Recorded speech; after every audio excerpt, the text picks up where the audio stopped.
I'm not worried at all.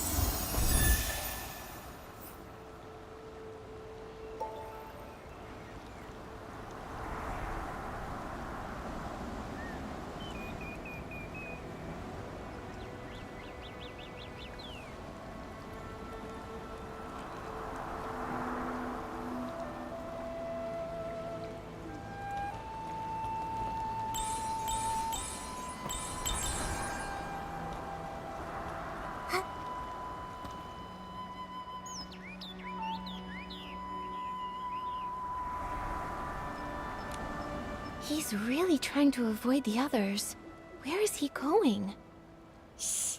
Nikki, let's follow quietly.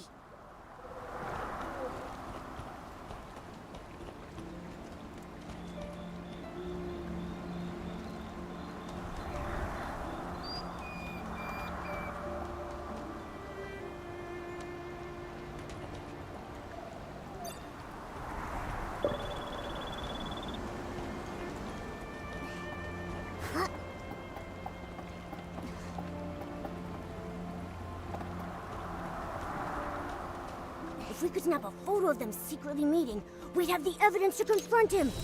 Nikki, don't get too close. We don't want them to catch us.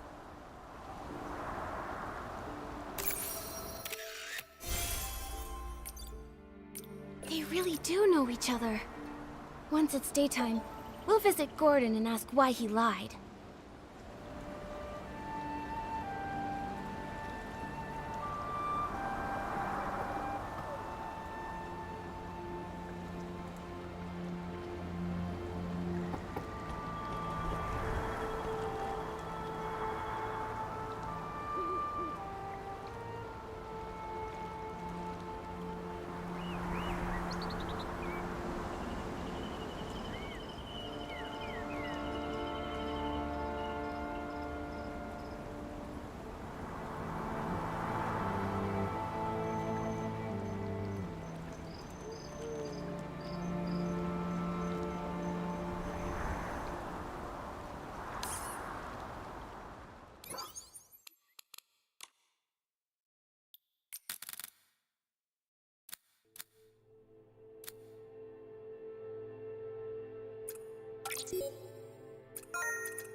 Nikki? What are you doing here?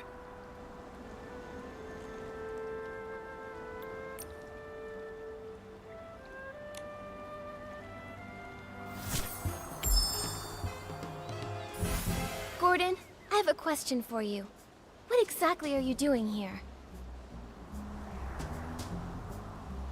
Why did you give false testimony for Leora? Tell me, what's your connection to her? And to the missing suit? I don't understand what you're talking about. I would never fake experimental data, and I would never falsify evidence. I examined the fabrics seriously, just as Jenny asked me to. They were full of whim. Very interesting. Great subject. After I applied the Dawn's first light detergent, I saw a PC arranging the venue at the barrel home.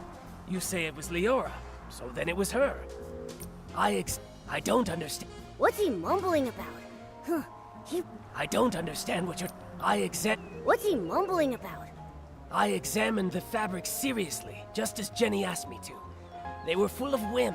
Very interesting. Great subjects. After I applied the Dawn's first light detergent, I saw a PC arranging the venue at the barrel home.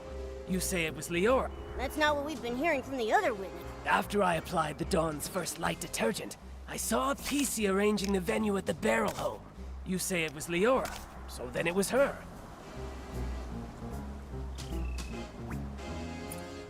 What are you showing me this for? If it is not... After I applied the Dawn's first light detergent, I saw a PC arranging the venue at the barrel home. You say it was Leora, so then it was her.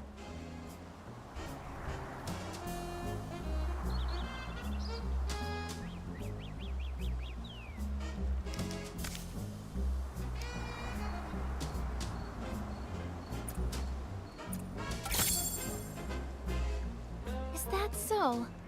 Mr. Leon doesn't seem to agree with that. On that day, he also saw Leora. Except, it was near the scene of the missing suitcase. What?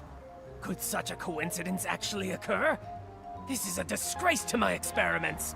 Before Mr. Leon started hallucinating, he recalled seeing Leora appear there, which is pretty far away from the barrel home that you mentioned earlier. I don't think Leora can split herself in two. She couldn't have been in both places at once. So, who did you actually see?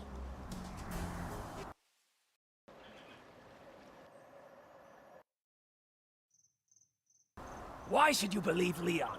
He may look crazy, but he's not truly crazy. He just...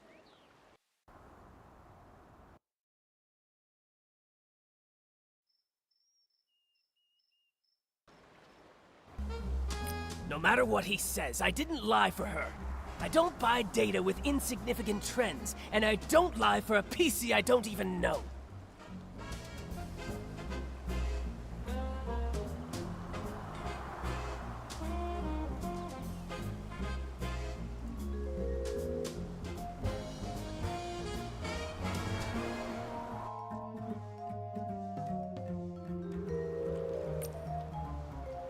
Ha!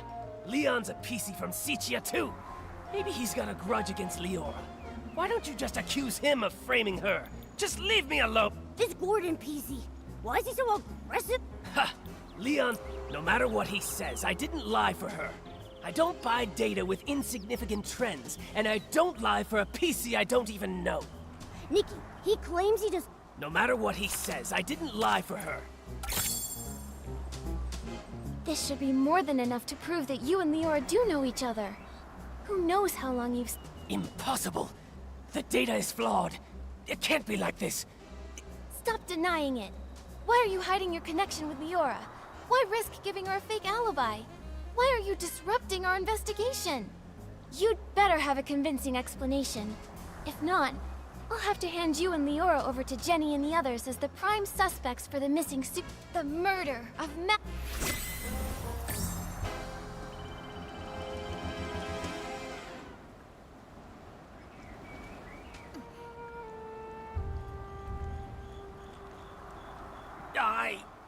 Miss Nikki, please don't trouble Gordon anymore. Leora... You've been here the whole time? Tell us, what you... I apologize for being deceitful earlier. Please allow me to reintroduce myself to you. I am Cersei, one of Juliet. What? Juliet's close friend back home? The one who died in that... Yes, that's who I once was. Miss Nikki, allow me to share a story. One of Sicia from a century ago. It was the time of flowers before the storm, growth before ruin, an age of indulgence where everything was driven by the spotlight. A girl from Prosperville chased her dream of fame, stepping into the dazzling lights. Never expecting that behind the spotlight grew desire and power, just like a threats of another life inside. You discovered what Threadstar was doing back then? That's right. The dazzling facade was ripped away and I witnessed the awful darkness lurking beneath, so I started my search. Naive, silly, call me what you'd like. I tried to uncover the truth myself, seeking atonement for my time spent in lavish distraction. But you failed. That was Cersei's fate. A wardrobe burned to ashes, and a vague, mysterious accident. Fortunately, there was more. Cersei left behind a Threadstar costume, and a letter she had meant to send to Juliet, all hidden in a secret safe. Hundreds of years later, Leora was born from that legacy. Now in this body, I've reunited with my old friend. Oh, Madame Julie met you in Sicia. That's the good news she wrote about. But what about the bad news? The true evil of Threadstar still has not faded. Julie was nearly assassinated by its remnants, possibly because we knew too much about them. Luckily, we were together this time, so the two of us set a trap.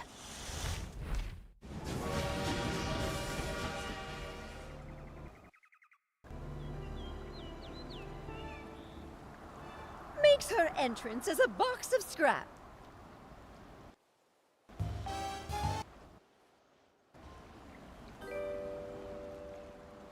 Madame Julie, you're alive? Darling, I may be old, but I've still got death beat. I won't go down before we catch Threadstar's remnants and avenge my little Cersei. Don't get too excited. Don't forget, right now you're Threadstar's biggest target. Oh, trust me, I'm well aware. They somehow think they still have me cornered, but that's all right with me. Faking my death is bound to turn the tables and smoke them out once and for all. So, that box of fabric is...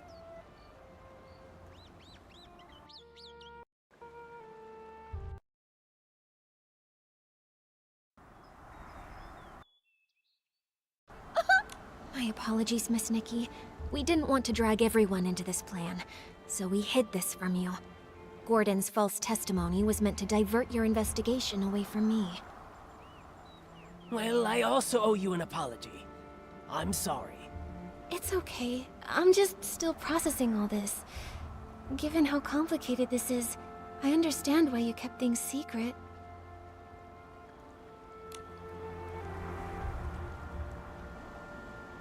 Oh, the one who stole the suitcase is very likely a... Precisely! My dear, you're a remarkably smart girl. You exposing this little scheme isn't a failure for us at all. Don't worry, we're not just sitting around eating bonbons. Gordon is helping develop a reagent to keep tabs on the suitcase, and friends from Prosperville are gathering the materials. The end of the storm is the prelude to a clear day.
Gale's blessing always prevails. I knew we could count on our village friends. They've collected so many berries. That sound. Is that Gordon's cousin coming? Hey, why the outfit change? I gotta say, that straw coat actually suits you. You kind of remind me of that famous lady. Oh, right! Like the legendary Madame Julie. Raggy, take another look. Isn't that Madame Julie herself? Oh, I'm sorry, little Raggy. I had to disguise myself as Gordon's cousin and stay put if I wanted to hide from Threadstar's hunt. I even kept this from the Volunteer Corps. These problems all started in Sichia, and I didn't want to drag every citizen in the abandoned district into it. Wow, you hit it so well! I didn't notice a thing! Wait, did you say hunt? And what is Threadstar? And how dare they go after Madame Julie? Oh, if I couldn't pull off that role, how could I ever claim I was an actress before? The story of the hunt is a long one. Threadstar's been around for hundreds of years. If it hadn't been for Yarny, I wouldn't have suspected they were still active. Yarny? The same one you mentioned in your journal? The reason you wanted to visit Sichia? The very same!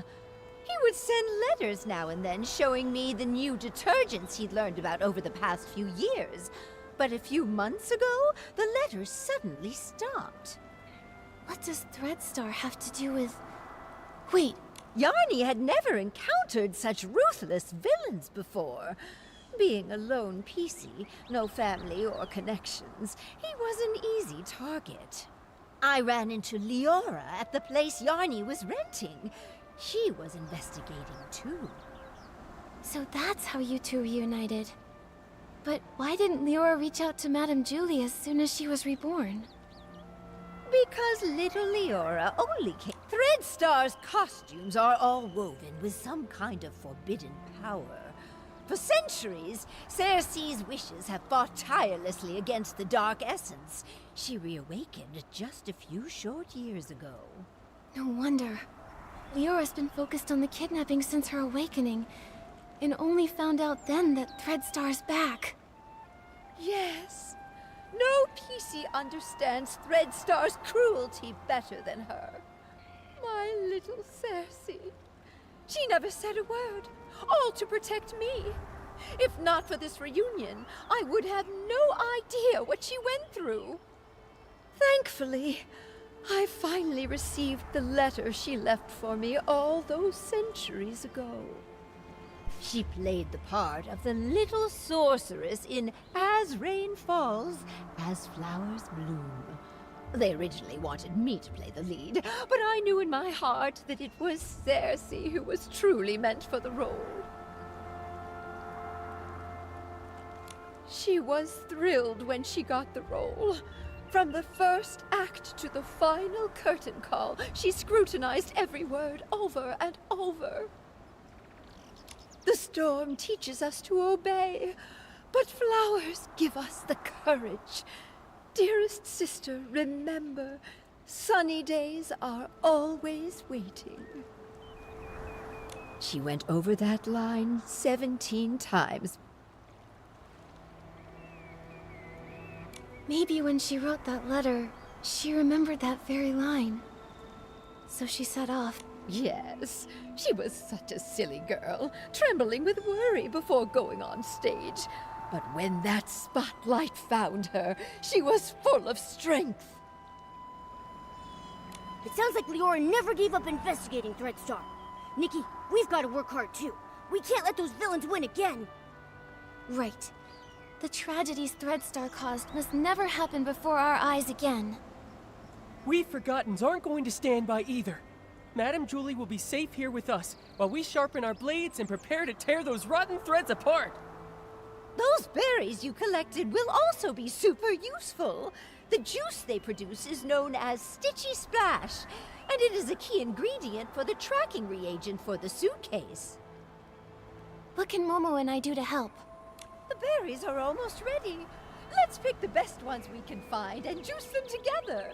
The wild party to declare the war on the storm sets off.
Nikki's got great taste. Now that we've got the berries, it's time to press the juice. Listen, my darling. Only by dancing as a duo with passionate burning souls can we help these shy... Nikki, I'm ready. Let's start right now.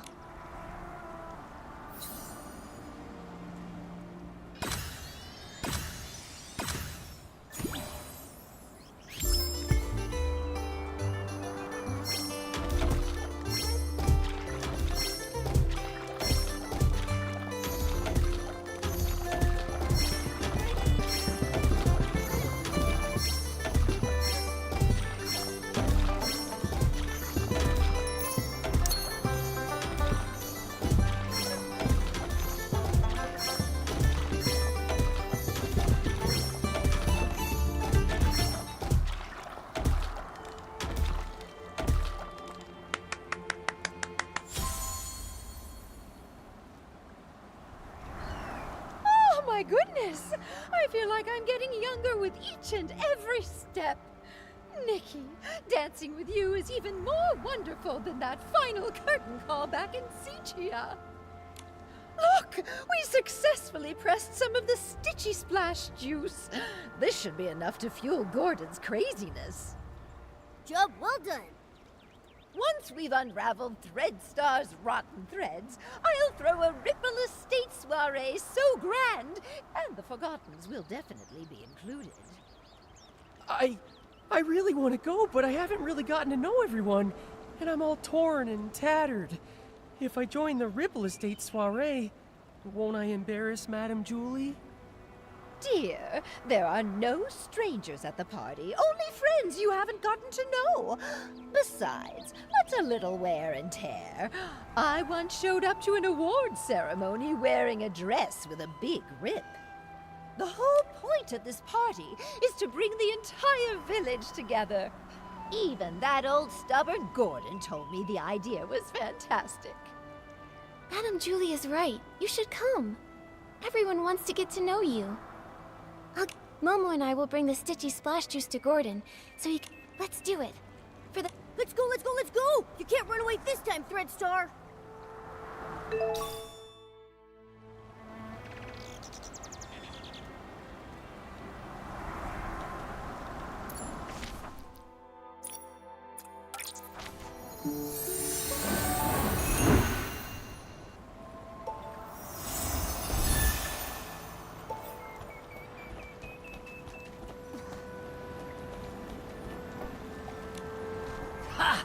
Just a bit more craziness, a bit more inspiration, and a bit more... I think you may need just a bit more of the Stitchy Splash Juice, Gordon. I did it! Finally! This reagent is a tiny miracle that will make every piece's heart skip a... Gordon, you did such a great... All thanks to Julie, who handed me a whole box of blings, plus the Floragale cloths she'd kept for years. Without them, my progress wouldn't have been nearly this fast. The deal is finally... Deal? What deal?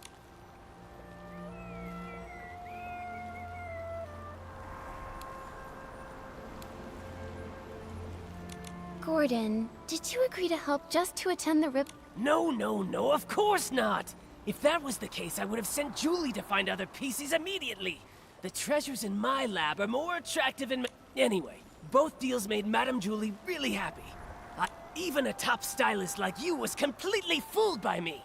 All it took was some fresh berries, plenty of spring water, a touch of whim, and just the right amount of courage. You're pretty pleased you tricked us, aren't you? Well, maybe I should... Him. This reagent right here. I call it more Floragale cloth. I didn't have a lot of time. Otherwise, I would have tested more options, like adding flight fruits. Maybe making the suitcase fly back itself. Or even... Gordon, this is great as it is. Momo and I can't wait to try this great... Perfect. You just have to spray it on suspicious ground and let the wind guide you. It can detect the lingering scent of the One Wash Fresh detergent perfectly. But I thought One Wash Fresh was a very common No one cherishes their suitcase as much as Julie does. And no one washes with One Wash Fresh 3 times a day like she does. That means... the entire Ripple Estate, no, the whole abandoned district, Could not have a clearer target than that! All right then. You can question my character, sure, but you have to trust my scientific knowledge. Now that it's finished, more Floragale cloth works even better. Gordon, you've said the reagent's name a bunch of times. Are you trying to hint? Thank you, Gordon. I can't...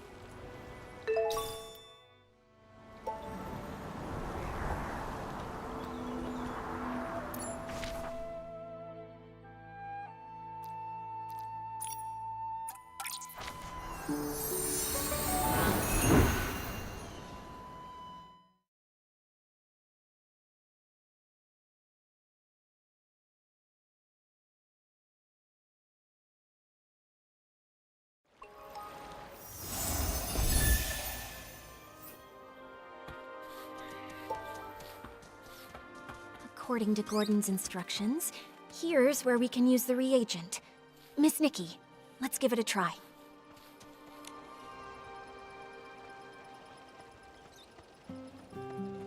The Centrail really appeared. Amazing! Gordon's inventions never fail to impress. Following the scent trail, we should be able to find Madame Julie's suitcase. Help! Help! Someone's calling for help. Momo, we have to hurry. Help! Help! Oh, why does this always happen to me? Stop! Don't hurt him! Now then, why did you attack Benny? If you don't answer, we'll have to treat you as a suspect. Chase them! Kidnapping? What do you know?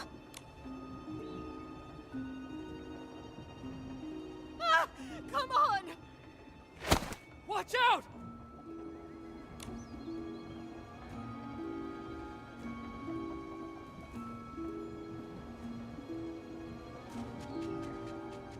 Ugh! Still couldn't catch her.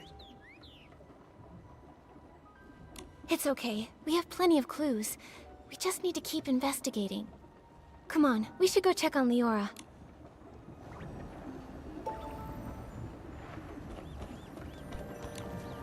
Leora, are you okay? I'm fine, really. But maybe the PC who just called for... Benny, are you... Just like you saw. Cleaned my fabric and now it's filthy again. I smell like fresh mud all over. This plate... But thank you. Can you tell me what just happened? Because I always ruin her schemes. Like my career isn't miserable enough already. I can't find anything else, but somehow I always run into her. Even just looking at her crazy irregular patches makes me shudder. But fabric getting damaged is normal, right? Everyone gets hurt. That's why I always make sure to cover the tub with bubbles before I get in so I can't see myself. All right, Benny, back to the case. You told us you caught that patchy PC plotting something? Exactly. I saw her sneaking around behind that haystack. But before I could get a good look at what she was doing exactly, she rushed straight... Nikki, the scent trail on the suitcase. It's pointing in that... The last time that patchy PC appeared was just before the suitcase was stolen. Now she's here again with the scent trail at Golden Fields. But then again, there's another PC who's always around there too. Benny? You suspect... Just a routine quest. work. I came to look for potential stars here. But now I'm in no mood for that anymore. I just want to leave the abandoned district as soon as possible. Sitia is noisy, but at least it's safe. No problem. Thank you for your time, Benny. Oh, that feels familiar. Leora, what do you think? I'm fine, Nikki. It's just strange. Seeing a familiar PC again after centuries bring a familiar PC. Of course, but he doesn't recognize me now. Actually, I was part of the reason he moved to Golden Fields all those years. Never mind that. It's all in the past.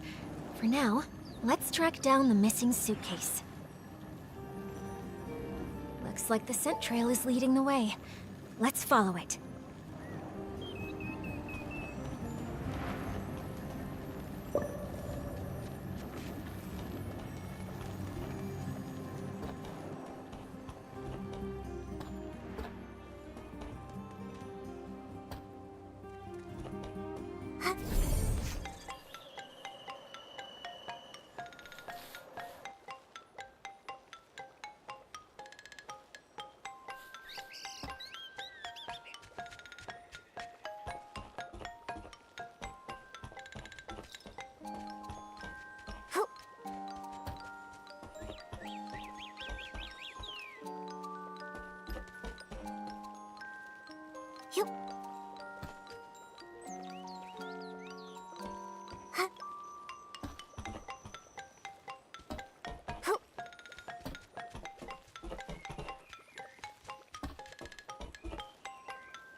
Madame Julie's suitcase. It looks like the thief got away. Leora, let's check around and stay alert.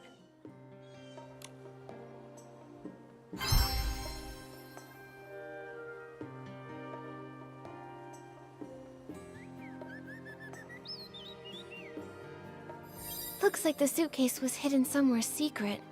It's completely covered in dirt.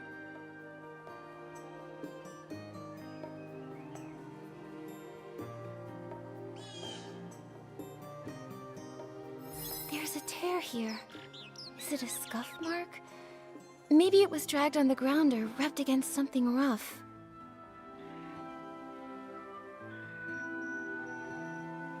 The scraps of cloth are gone. They only left the suitcase. Did they find out we were tracking it?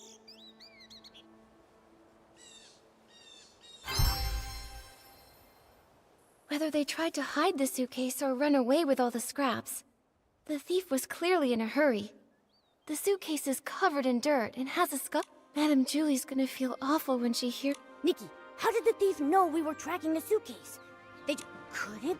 She did mysteriously dash off the moment we spotted her. Maybe she came here That's possible. But either way, the thief risked it all to take the scraps. What exactly is...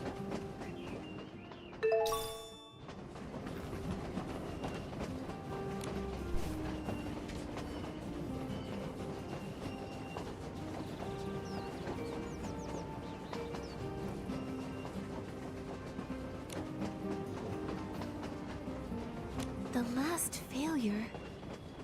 Could it mean their failed attempt to assassinate Madame Julie? Could be. Looks like Golden vision.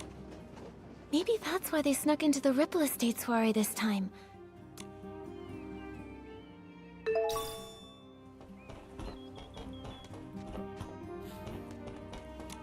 This fabric must be from Gordon's experiment. they even left a piece behind.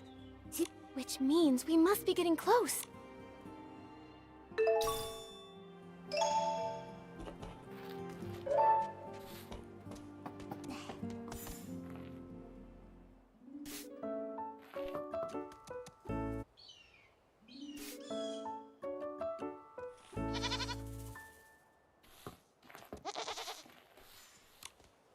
This looks like Threadstar's ledger.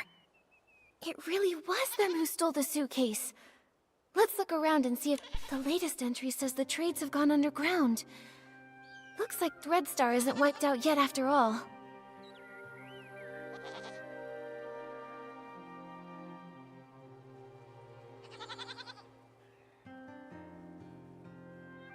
Although their public forces were struck down by the Kingdom Guards, their remnants are still operating in secret, kidnapping more PCs. they're really persistent. Wait, Nikki! This name rings a bell. Simon. Simon. I feel like I've heard that name before.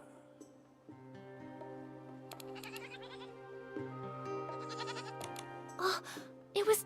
He said Mr. Simon was targeted by strange people, and then he disappeared. Whoa! Threadstar kidnapped him! Tommy would be so heartbroken! Whether it's for profit or some other reason, they're willing to hurt so many. Unforgivable. Whether kidnapping PCs to make performance costumes or harming those who know the truth to cover up their schemes. Their cruelty and evil is... Let's keep looking through this. We have to pick up their... Mr. Leon rented Threadstar's costumes so many times. I suppose he had no idea those costumes were made from the fabric of other PCs. Judging by how obsessed he is with art, I bet he didn't even understand what went under. True. If I remember correctly, Mr. Leon was always a loyal Threadstar customer. He never looked into the power behind the costumes. He just wanted to use them to draw the audience's attention. But just like we saw earlier, these evil costumes not only consume the life of the PCs, but also harm the wearers. I wonder what actually happened to the human that imbued Mr. Leon's fabric with wishes. There are other renters too. Cersei! Leora, it seems like the record here shows the costume you were born from. By the Silver Gale, it really is. Leah! Leah... Could this be... Are you okay, Leora? Does this bring anything to mind? Miss Nikki, I don't know if you noticed, but there's a very obvious patch on me. This purple piece of fabric, right? Wait, Leora, could this piece of fabric be... Yes.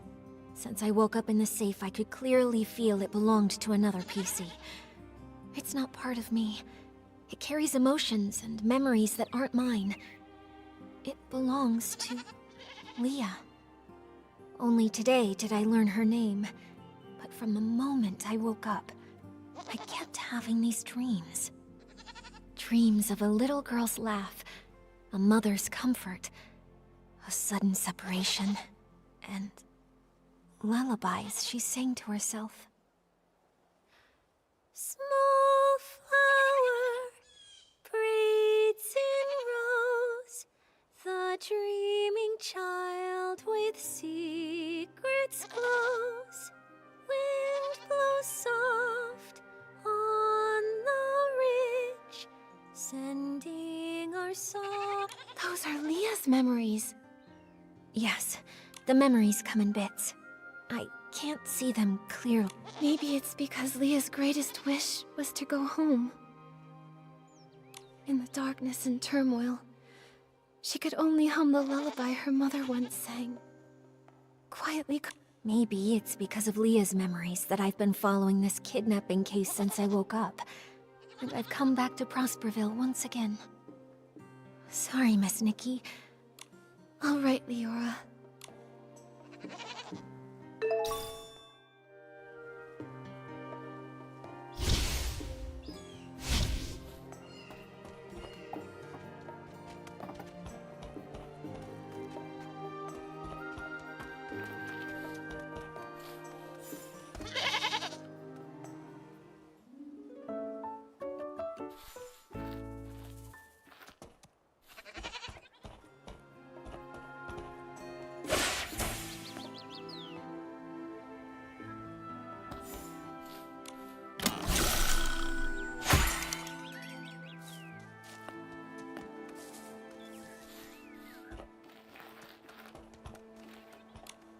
Why are there grain trays here?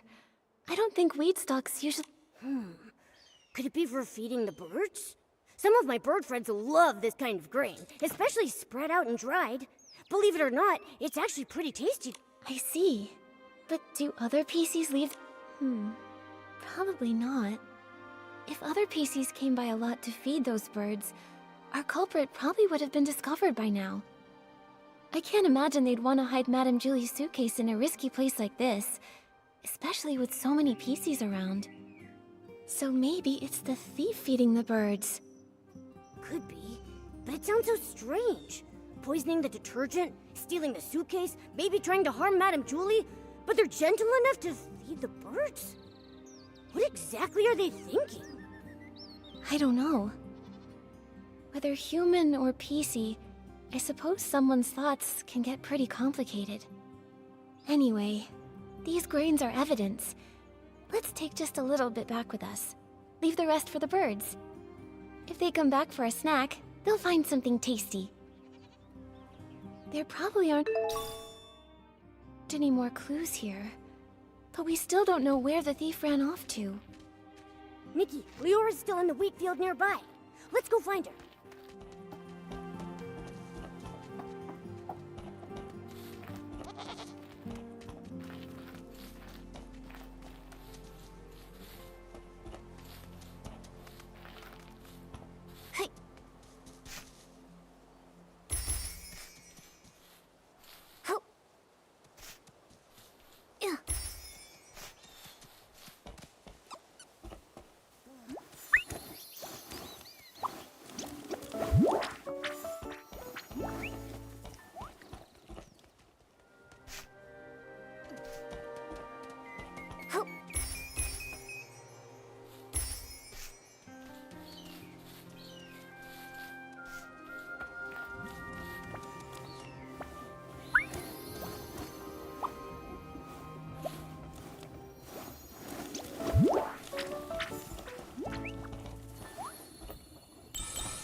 heavy wheat bows low with grace, counting grains as winds embrace. Oh wind, please look and see the shining stage, tall towers free. Leora, are you feeling better? Thank you for asking, Nikki. I'm okay. I just remembered some things from the past. Some things from Prosperville? I heard you humming The Heavy Wheat Bows Low. Yes. Back then, I was a cheerful village girl. I made up this little rhyme myself. I used it in As Rain Falls, As Flowers Bloom, changing the wheat to flowers and grains to seeds. Cersei must have loved running through the waving fields in Prosperville, sitting on haystacks, singing, sleeping with the scent of wheat. Sadly, Miss Nikki, back then, I hadn't yet lost those golden stalks, so I didn't understand how precious they were. I was just tired of my unchanging hometown, dreaming of the big city people talked about. So I stood here often, wearing the outfit I designed. I pretended to be a scarecrow. I called to the wind and birds, hoping to catch news from afar. Like the little sorceress, craving sunny days, but too afraid to face them. A stage wider than any room at home, and spotlights even brighter than the sun. I wanted to see what they truly looked like. By fate's design, as I wore that very outfit, Benny chose me. Wait, so it was Benny who discovered you. Maybe he isn't unlucky after all. No wonder Benny returned to Golden Fields this time to scout the next star. He must have recalled Cersei's success back then. Success? Maybe. Back then, Benny was so ambitious, determined to shape the perfect star. He said he'd be my agent, helping me become a great actress and see the bustling world beyond with my own eyes. So I left and never returned. There's nothing wrong with yearning for a distant, glamorous life. I believe that Cersei never meant to leave forever. She just wanted to see another world and explore more possibilities. Yeah, it was that wicked Threadstar's fault you never came back. Yes, I don't regret setting out on my journey, but I do regret... Actually, I got tired of entertainment fast. Loud but hollow applauses, suffocating parties. So boring compared to an afternoon lying in the wheat fields. But becoming a star is quite a worthy dream, don't you think so? I understand that. It's like being blown along by the wind, unsure if it's really the direction you want, but by the time you realize it, it's already too late to stop. Exactly. I uncovered Threadstar's plot and was drawn to this new, unexpected force. Then, I searched for the truth. I died, was reborn, and I began to dream. Dreams of wheat fields, dreams of spotlights, and Leah's dreams. I searched for my own dream. Leah wanted to go home, but what about me? Small birds chirp away. With stalks of wheat they sway. Oh, birds, help me find.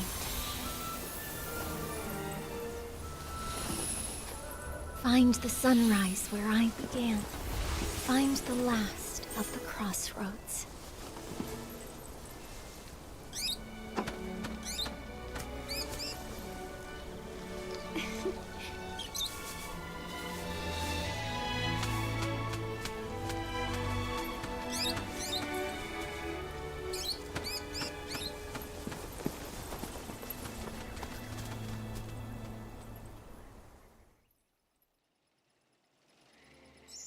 Miss Leora, finding your direction is difficult, and I can't give you an answer right now. I believe that the only way to lay down your burdens and hopefully find your direction is to end all of the tragedy that Threadstar creates. Just like a wild bird, you're only able to fly when you feel the light. Yes, just like... Miss Leora, Since that Threadstar thief once fed the birds might know where they ran off to. Maybe the birds do know the way. Miss Nikki, no matter where I end up, I never want Leah's...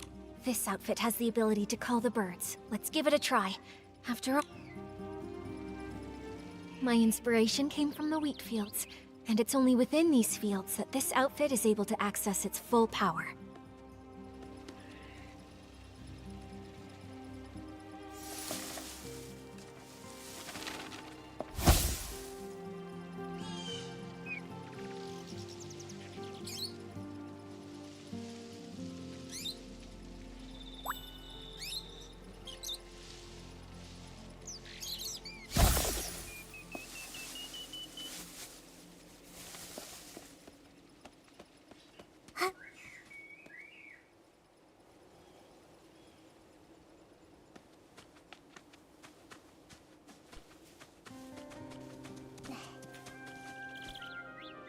Birds fly, winds reply, bring the answer to Momo nearby.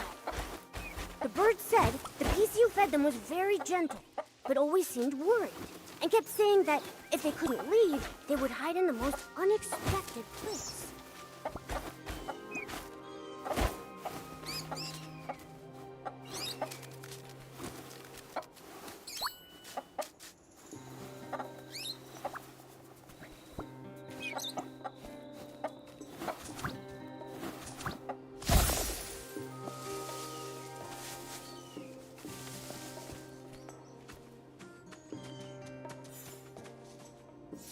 Birds fly, winds reply, bring the answer to Momo nearby. Wait a sec. This Barasant said it saw that PC dash away. It chased them halfway across the ridge, but still couldn't hold them back. That PC comforted the Barasant, saying they would hide where many PCs gather, and they promised to return with the tastiest grains for them.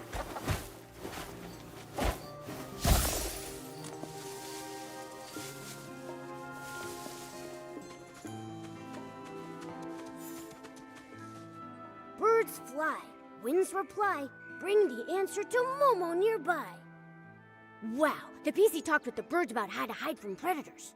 They said masking their scent is most important, like hiding in the wheat fields, blending with the fragrance.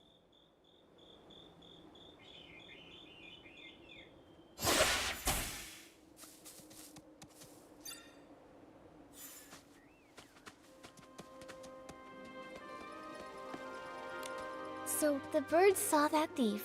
They hid in a secret spot where many PCs meet, and they most likely hide within fragrant depths to mask their scent. And it said they would hide in the most unexpected place. I see. Miss Nikki, where do you think that place is?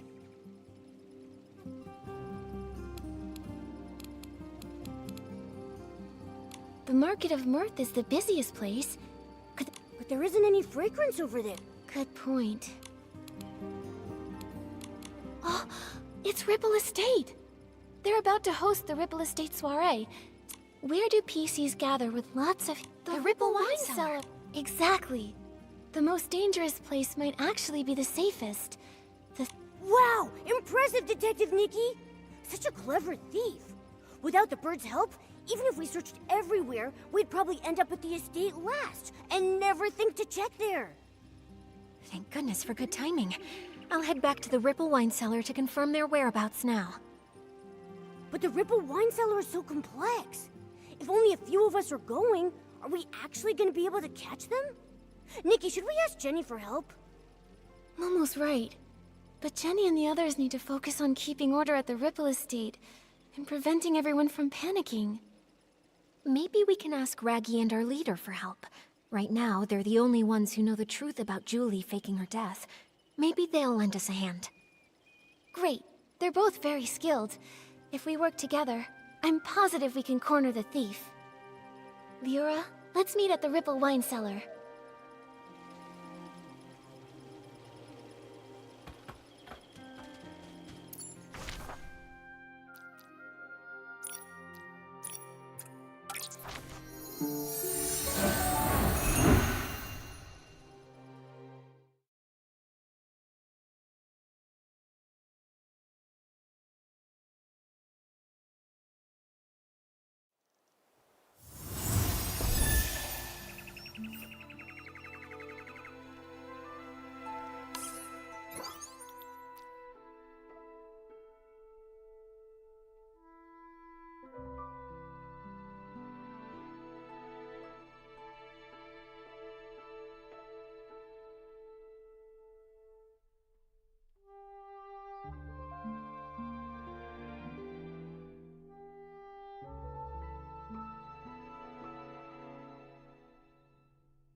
The moment is finally here. Don't worry, Leora. Gordon just reinforced my buttons for me, so I'm feeling super strong. With one punch, I'll make that thief's seams burst wide open. How's everyone doing? Have all the staff inside of the Ripple wine cellar been evacuated to safety? Yes, it's already been cleared out. They said they saw a PC escape through the side door of the Ripple wine cellar. The layout of that production track is very complex, so we must be extra careful. No time to waste. Leave the pursuit of the Threadstar remnants to me. Nikki, I'm coming with you. You shouldn't face Threadstar's evil alone. I'm in too! Then I'll stay here and guard. If that brat tries to make a break for it, they'll get a face full of fist!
All along.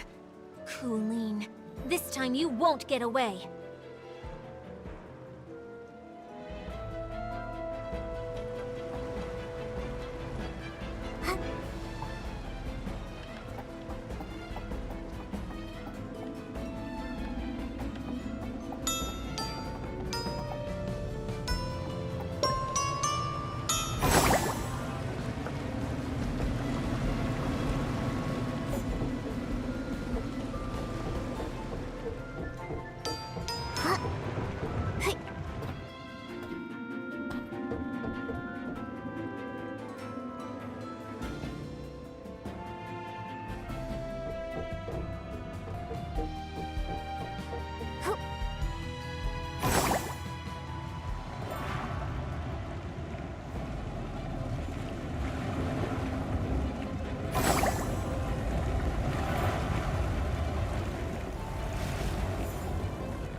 nowhere left to run. Tell us where the fabric is, or do you want to taste my fist again? Finally, we've got you. Your Threadstar goons have been so cruel to the PCs. Now it's time for you to pay. Spill it! How did you poison everyone? And how did you steal the suitcase? The entire time the suitcase had been stolen, you were with Tommy and Pommy. Right! Spill it! How'd you pull it off? Nikki, we've been tricked. Those rascals actually dared to come after us, and they even injured Julie. What? Julie is still alive. But the suitcase thief is here, so who's going to attack Madame? You've got accomplices, don't you? You're not the only Threadstar remnants hiding throughout the Ripple. Please don't panic. Madame Julie's As for you and your accomplice, shh, shh, neither of you are getting away.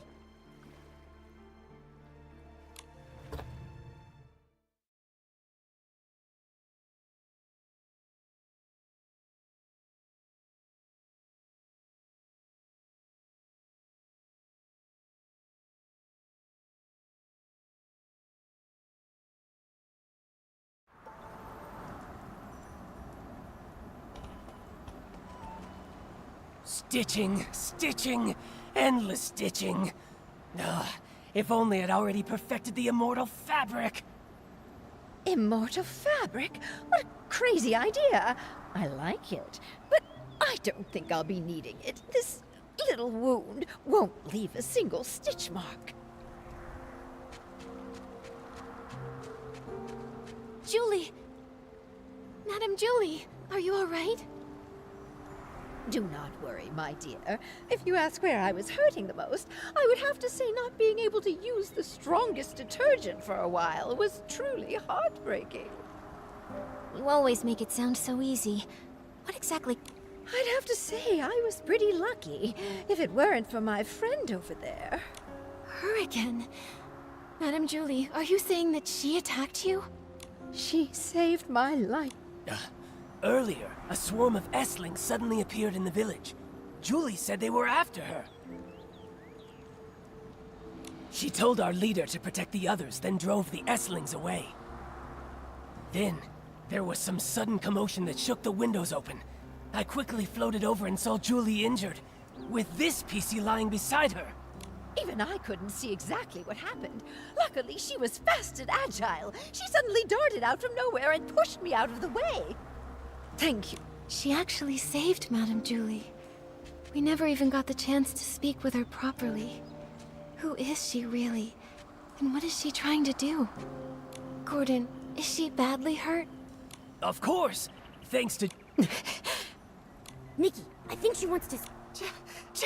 Hello? What? Don't worry, take your time. Leah. Leah?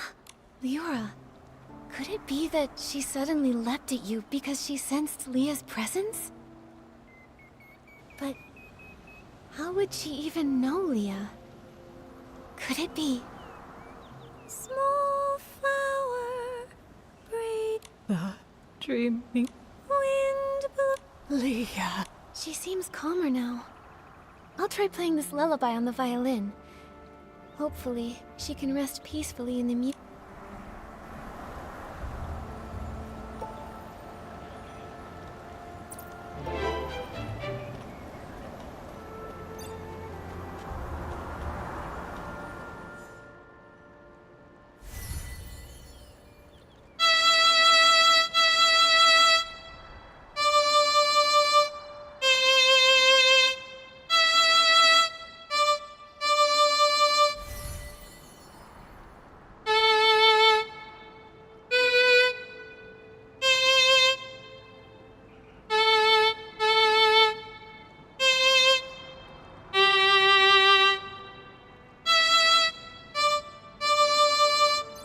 She's so much calmer.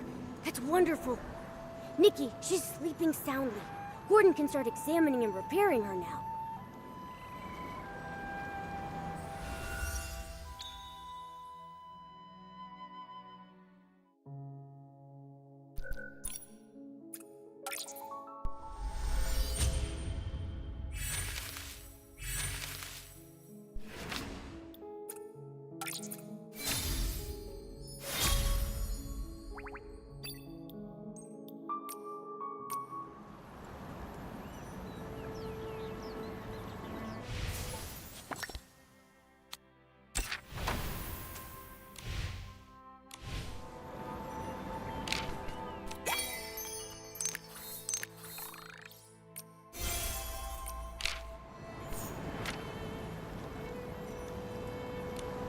This is just unbelievable. What is it? Did you... This patchy PC. This is utterly mad. I'm still checking, but... Yes, every single piece of fabric on her body comes from the body of a different PC. That's just like the Threadstar costumes! Leora has a patch from Leah, so she has Leah's memories. With all of... She must always be dreaming noisy, chaotic dreams. No wonder she sometimes seems like a completely different PC. The reason she often talks to herself and struggles to connect with others is that her mind is confused and lost. But why would she do this? Or... This is so bizarre. I'm afraid we won't figure it out until she... And the attack. Only she... Speaking of the attack, that pocket watch she's wearing seems broken. It's stuck at 11:18. Could that be the time of... That watch stopped long ago. I took it apart while checking. It's full of dust, and the gears are... Then why would she still... Why, indeed. I'll try removing all her patches so there'll be fewer voices inside her. Then you can talk to her original self without all the noise. This will be such an exciting experiment!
When we found out Madame Julie faked her death and finally caught the suitcase thief, I thought we'd have this case all wrapped up. I didn't expect another PC would try to assassinate Madame Julie. Luckily, that mysterious patchy PC was there, or things could have gone really wrong. Yeah. Even though we still don't know who she really is, or why she's doing all this, we definitely owe her our thanks. To be honest, with everything going on, I'm feeling pretty confused right now. Detective Nikki, do you have any new ideas? So far, we've solved the missing journal case and uncovered the truth behind the scraps of cloth in the suitcase. Madame Julie and Leora worked together to fake her death. But so many cases remain unsolved.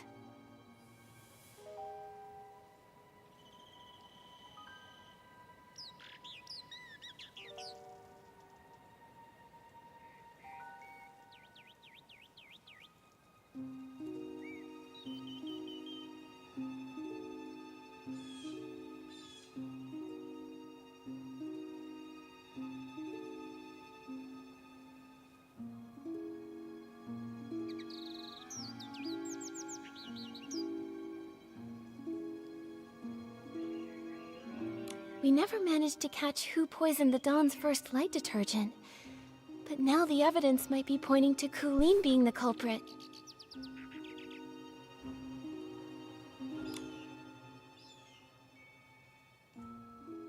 She's the owner of the detergent bar, right?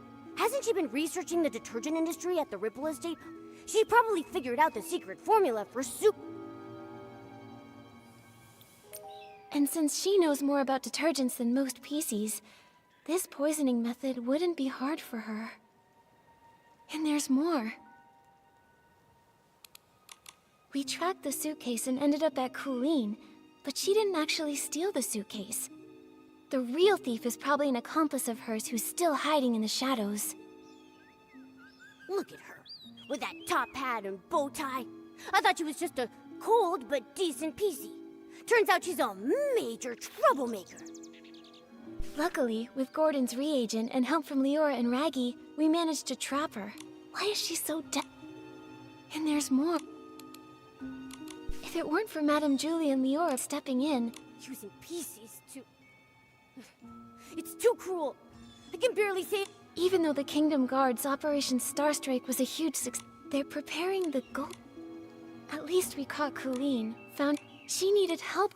Ugh, one PC did the poisoning, the other one stole the suitcase, and they worked together so smoothly. They almost fooled us. Detective Nikki, who do you think stole the suitcase? Based on our findings, Tommy was held up by Colleen, and Benny was unconscious. Neither had time to steal it. Leora is Madame Julie's friend. She wouldn't steal it.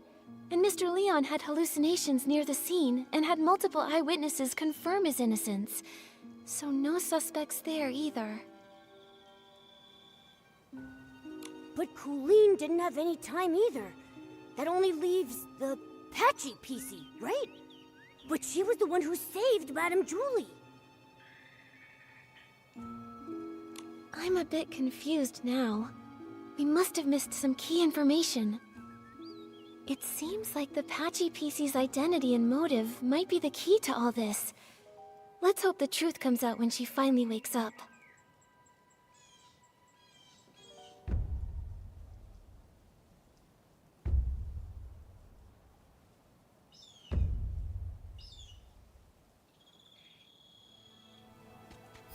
Wonder how the Patchy PC's doing.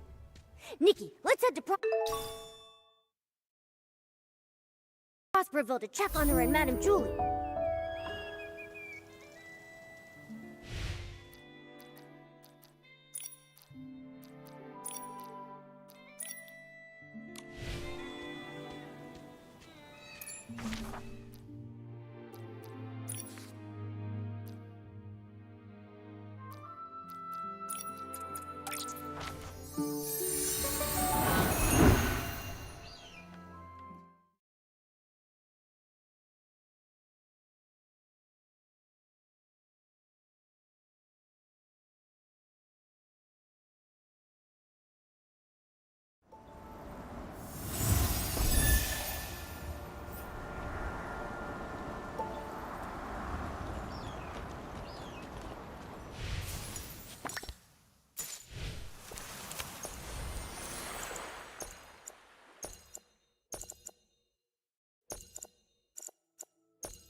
worried at all.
So that was you?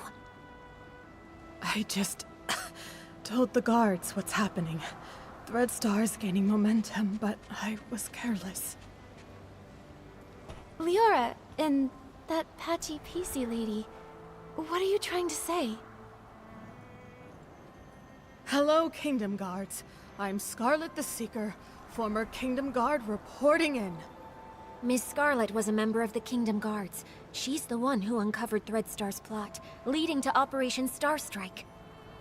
Also, she's Leah's mother. What? What are you talking about? Let me explain. I discovered Threadstar's conspiracy all because of Leah. Leah was my daughter, a lovely girl. Unfortunately, she was sick and left me too soon. I always kept her little clothes by my bed, pretending she never left. I missed her dearly. Then one day, her clothes disappeared. A tiny PC appeared in their place. She turned to me and called me Mama. I thought this PC was a blessing from the gods, so I called her Leah. I cared for her fabric, we played, and I sang Leah's favorite song, Small Flower, Braids in Rows. Ah, happy days. I always slept with a smile on my face, until she vanished too. Gone without a trace, like she never existed. I looked everywhere, but never found her. So I started investigating all the cases of missing PCs, hoping to find a clue. That's when I noticed Threadstar. The Kingdom Guards took it seriously, and Operation Star Strike succeeded. Threadstar was seemingly gone, but I still wasn't able to find my dear Leah. No matter where I looked, I never saw her again. Later, I left the guards and died alone, still searching for my baby girl. I was then reborn as a PC. This broken pocket watch stopped exactly at the time Leah left. I wear it always. I swore on it. Whether whole or broken, whether it takes a day or 100 years, I will find my Leah.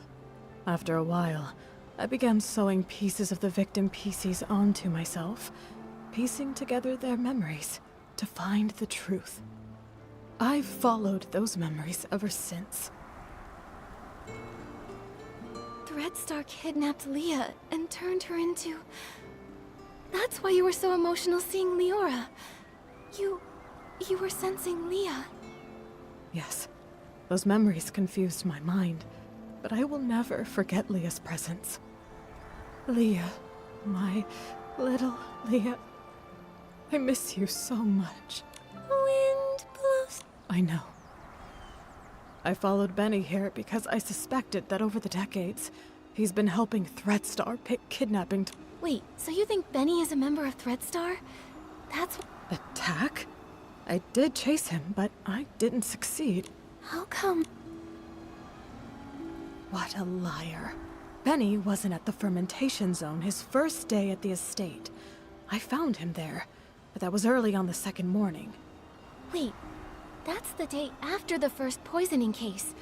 A whole entire day after Benny claimed he was attacked.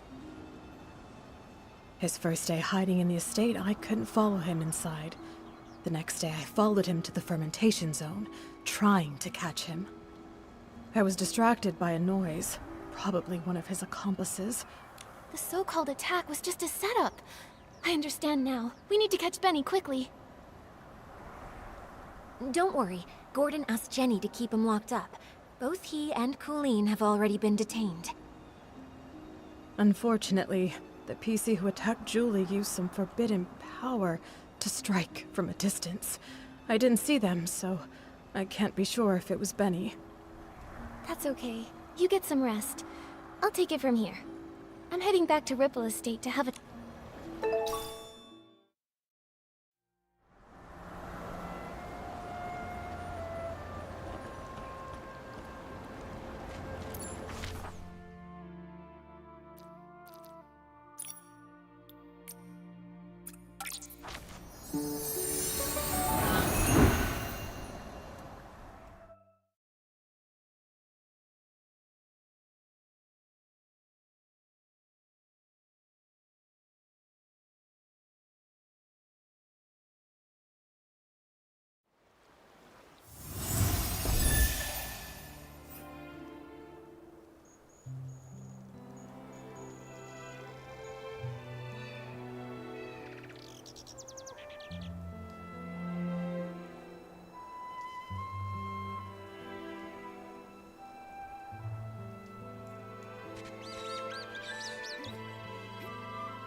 Benny and Colleen are held in 2 nearby knock-knock cells.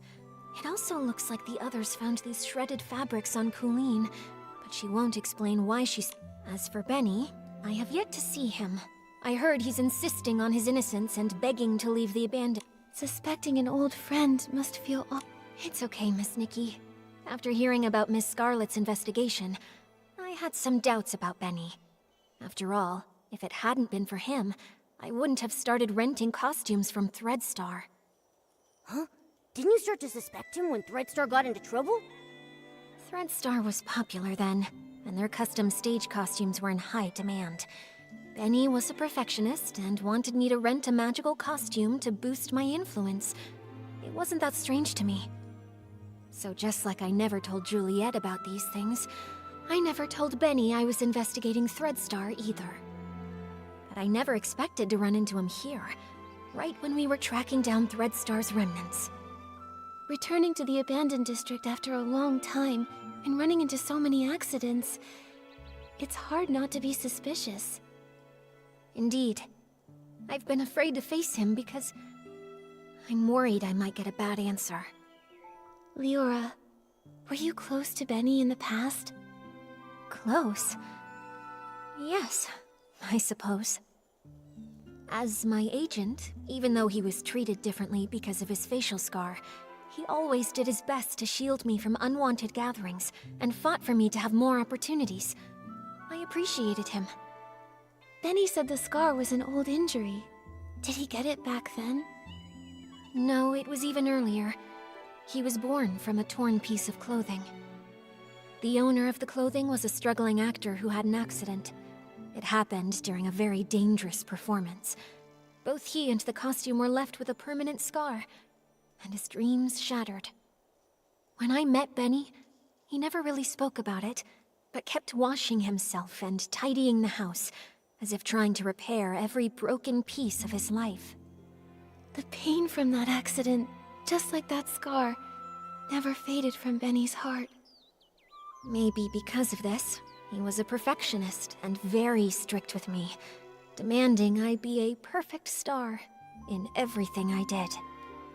But he also cared for me a lot, like an older brother, ironing out every crease in my costume and making sure to tidy up my messy dressing table. At every performance, he stood backstage, applauded me, and gave me a bouquet of flowers. He wanted the spotlight on me even more than I did, as if the light could also heal his scars. Sorry for rambling. The most important thing to do now is to figure out what they're hiding. I think we can start by questioning him. If what I know about him isn't entirely based on lies, then he's not someone who's good at keeping secrets. All right, leave it to me. Momo, let's go ask Benny some questions.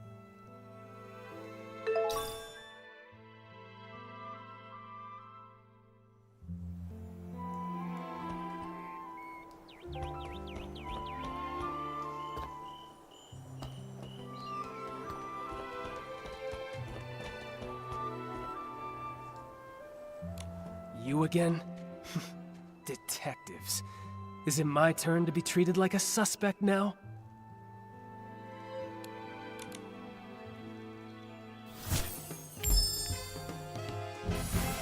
This is just a routine inquiry in the investigation, Benny. If you're truly innocent, I recommend that you cooperate fully and answer my questions seriously. Where were you when we were chasing Colleen in the Ripple wine cellar? Were you her accomplice in stealing the suitcase? If you have nothing to hide, why were you in such a hurry to pack and escape? I had no idea you were chasing Colleen. How would I even know where I was at the time? As for stealing the suitcase, wasn't that after I was knocked out? I was hit by that jittery, patchy PC as soon as I arrived. How could I have had time to steal anything? If it weren't for Colleen and Pommy finding me, I'd be dead. You wouldn't even have the chance to suspect me here. Don't waste. As for stealing the suitcase, wasn't that after I was knocked out? I was hit by that jittery Why are you showing me this? As for stealing the suit... Nikki, based on our earlier reasoning, Benny didn't have time to commit the crime. But now, maybe that's not true anymore. As for stealing the suitcase, wasn't that after I was knocked out? Benny, I'm afraid that what you don't know is that we've already spoken with that patchy PC you meant. What? That's impossible. That thing can't even form a complete sentence. How could you possibly...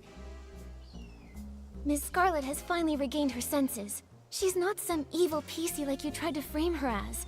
In fact, it's the opposite. You're the suspect, and that's why she's been chasing you all. According to her testimony, your alibi doesn't hold up. In truth, all that evidence was a lie you and Colleen came up with. If I deduced correctly, your arrival time in the abandoned district is accurate. Wendy can confirm that much, so you couldn't have faked it. But everything after that? Completely fabricated. The day you arrived, you went straight to the Ripple estate to meet up with Colleen and set your plan to steal the suitcase. Colleen poisoned the detergent, and you stole the suitcase.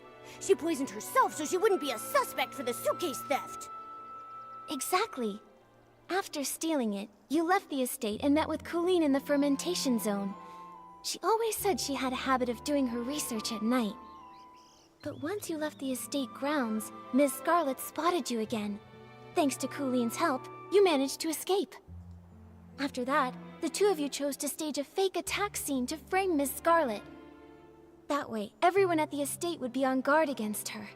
She couldn't keep following you in the estate, and you had your unconscious all day alibi. Now I get it. Even though Colleen and Pommy found you together the day before, the only one who claimed to have seen you unconscious there was Colleen herself. In reality, you never went to the fermentation zone that first day. Colleen brought Pommy to find you on purpose, making her testimony seem credible. That's quite a clever conclusion. But sorry, I'm just a failed talent scout. I don't get all the twists of this case, and I'm not interested in your detective games. I have no idea why that lunatic PC suddenly started spouting all this. The only thing I know is that she kept chasing and attacking me, and caused me a lot of trouble. If you insist on believing that maniac and refuse to believe me, well then, I've got nothing more to say. Suit yourselves. What do we do, Nikki? He still won't confess. If he keeps insisting Miss Scarlet is lying, we can't really prove otherwise. I would rather believe Ms. Scarlet's testimony, but with both sides telling a different story, we can't use this as evidence to convince Benny. Let's talk to Colleen again. If we can prove she gave Benny false testimony, we can...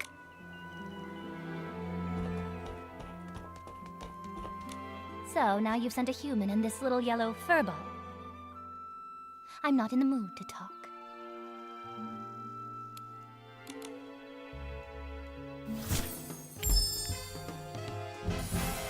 Colleen, refusing to talk won't help.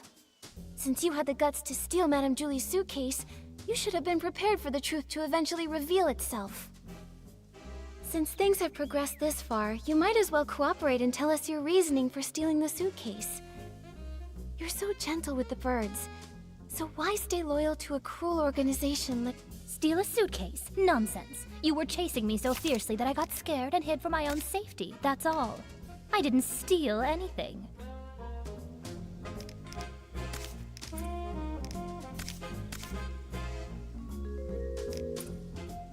You just show me this... Steal a suitcase? Nonsense. You were You just show me this Steal a suitcase? Nonsense. You were chasing me so fiercely that I got scared and hid for my own... Little birds, Threadstar. I don't know a thing about... I've heard the name Julie, though. Some kind of sovereign of sexy. She delayed her trip. What does that have to do with me? Huh? How can you be acting so calm? I've heard the name Little bird. Huh? How can you be acting so... Little birds, Steal a suitcase? Nonsense. You were chasing me. Got red-handed, searched, and still Steal a suitcase? Nonsense. You were chasing... You just show me this... Steal a suitcase? Nonsense. You were chasing me so fiercely. You just show me this... Steal a suitcase? Nonsense. You were chasing me so fiercely that I got scared and hid for my own safety, that's all. I didn't steal anything. Those scraps were found in your possession. Still going to deny it? Just some cloth scraps. I use them to test detergents. What? Is there a rule against bringing... If they were really just scraps for testing detergent, why did you keep carrying them while running away? Even when you were I'm a professional detergent bar owner. I have my reasons. Besides, you suddenly chased me. I didn't have time to think about what I was carrying. If you can't prove where these scraps came from, stop wasting my time. I'm a professional detergent bar... A professional detergent bar owner. I'm a professional detergent bar owner. I have my reasons. I hate repeating myself.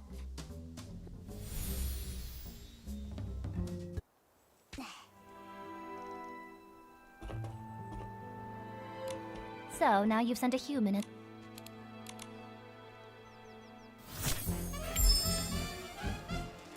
Colleen, refusing to talk won't help.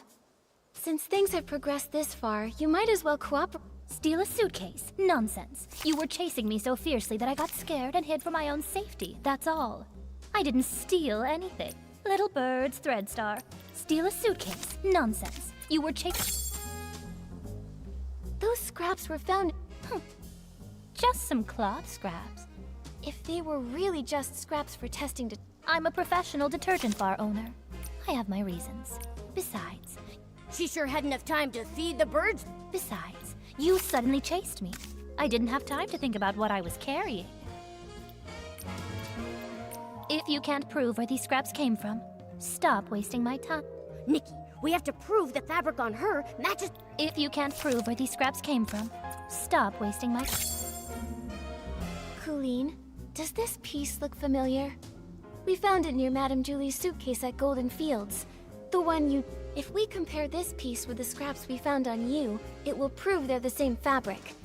Or do you need to see a lab report before you... Looks like you just admitted to being the suitcase thief. Now, one more question. Benny was your accomplice, wasn't he? His so-called coma was just your cover. He was never attacked at all, was he? And what does it matter if I am the suitcase thief? Give it up. I'll never tell you. As for Benny, I'd never seen him before I came here. And I'd never... That total neat freak. I can't even be bothered to talk to him. As for Benny... She still claims she doesn't know who Benny is. Nikki, is there any... As for Benny, I'd never seen him before I came here. And I'd never bother faking evidence for him.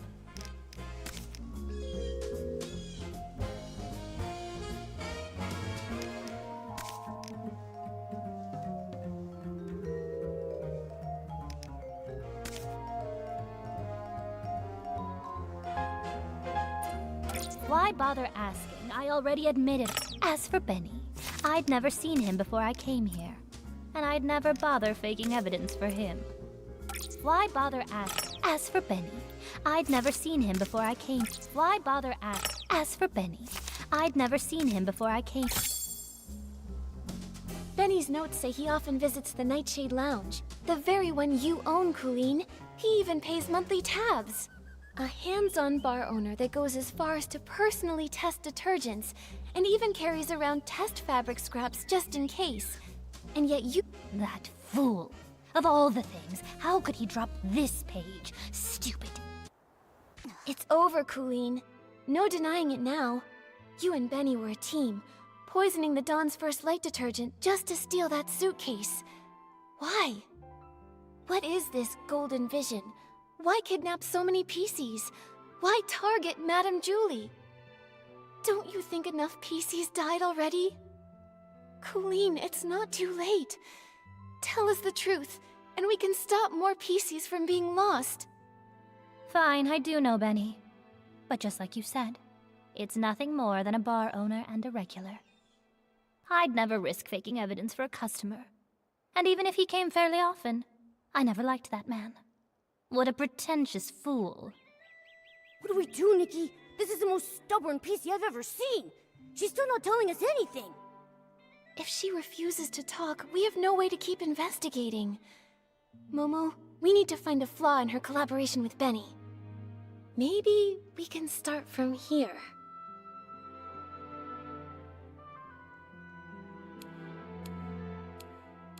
I've got it! Didn't I already explain when I brought that PC back? I don't just want the broad story, I need the details. For example, what was the weather like that day? What scent of detergent did the fermentation zone smell like? And what condition was Benny in? Come on, Colleen. Answer these few questions and I won't bother you anymore. Fine.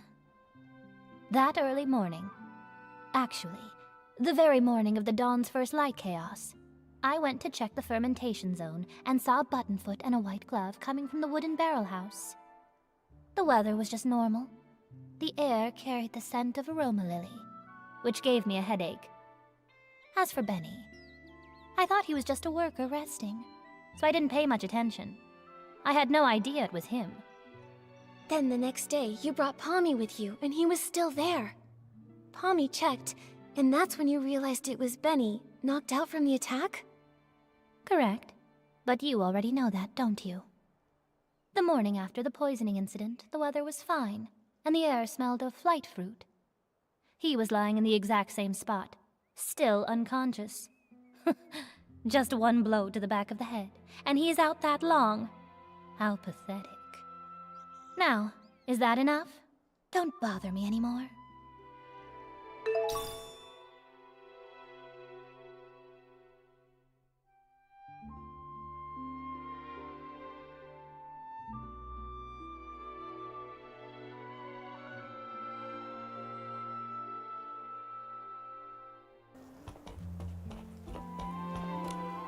Come on.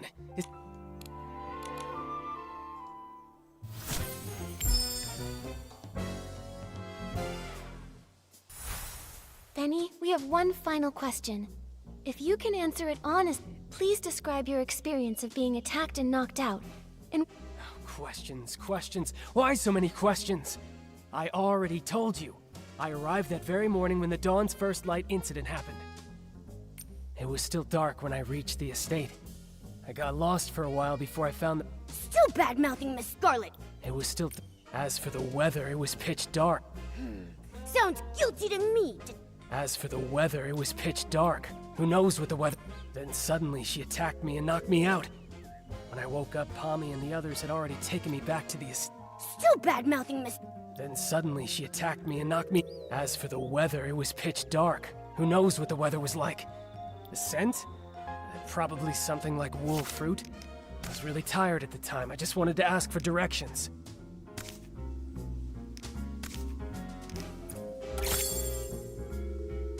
is that all true? Because that's not at all what Colleen said. Take a closer look. What? It should match. I was just lying there unconscious. You noticed too, right? She said the fermentation zone smelled of aroma lily, but you said wool fruit. If I didn't know any better, I'd say one of you wasn't there. I just got it wrong. Benny, don't you think it's a bit too late to change your story and say the scent was aroma lily? Aroma lily's smell is so distinct. No one would believe your side of this. The fermentation zone always starts releasing the scent of that day's ingredients after 3 a.m., but you and Colleen described completely different smells. If you're not No, I just made a mistake. I didn't. No, I never smelled anything. Wait, I remember. I remember now. It wasn't past 3 a.m. when I arrived. I got to the abandoned district by 2 a.m., so I was... He's backtracking. We can't let him off the hook. Wait, I remember. I wandered a bit after that, of course, but not for long. Then I saw... And he's still trying to frame Miss Scarlet. Nikki, we need to figure something. I wandered a bit... Exactly. I just forgot before, but now I clearly remember. There was no scent being pumped out at that time. Don't try to trick me. There's no way I would be foolish enough to... Exactly. I wandered a bit after that, of course, but not for long. And he's still trying to frame Miss Scarlet. I wandered a bit after that, of course, but not for long. Then I...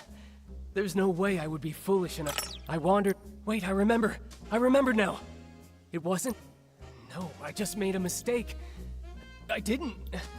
No, I never smelled anything. There's no way I would be foolish enough to say... No. Wait, I remember. I remember now. It wasn't past 3 a.m. when I arrived. I got to the abandoned... There's no way I would be foolish enough... Wait, I remember. I remember now. There's no way I would be foolish enough...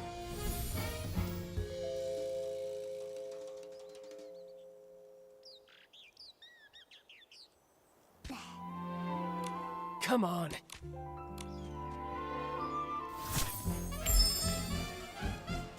Benny, we have one Please describe your experience of being attacked and knocked out. Questions, questions. Why so many questions? I already told you. I arrived... Enough already.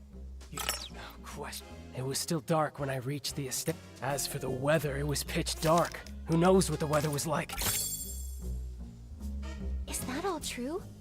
Because that's not at all... You noticed too, right? She said the Benny, don't you think it's a bit too late to change your The fermentation zone always starts releasing the scent of that day's No, I just made a mistake. Wait, I remember. I wandered a bit after that, of course, but not for long. Then I saw that crazy PC's pocket watch. There's no way I would be foolish enough to say what I smelled was actually I wandered a bit after that, of course, but not for long. Then I saw that crazy PC's pocket watch. It read 2:30.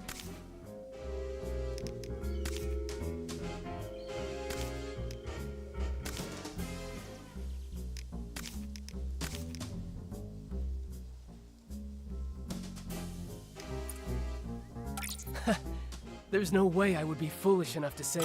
I wandered a bit after that, of course, but not for long. Then I saw that crazy PC's pocket watch. It read 2:30.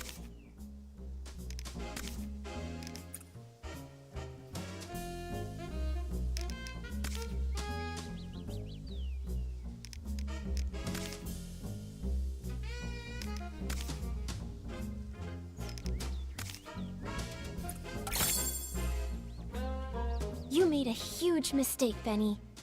You keep trying to frame Ms. Scarlet, but you don't know her story, or the spirit and the sheer willpower.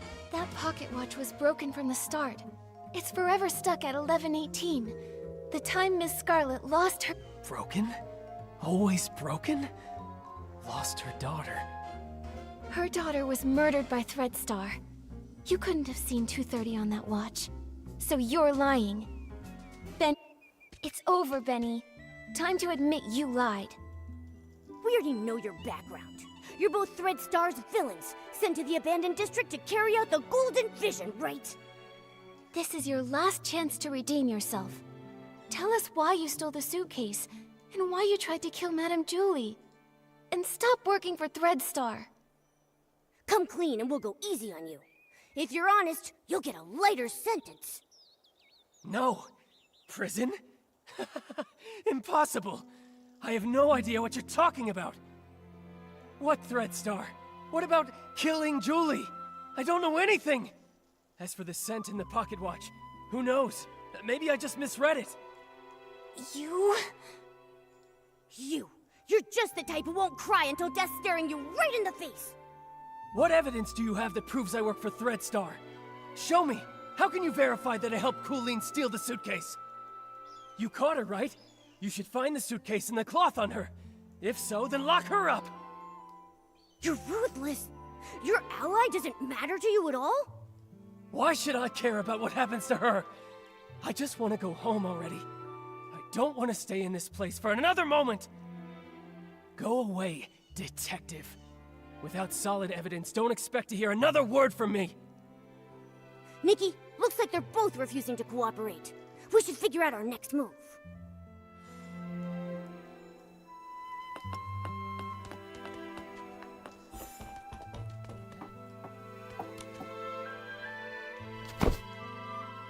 Phew. These two are hard to deal with.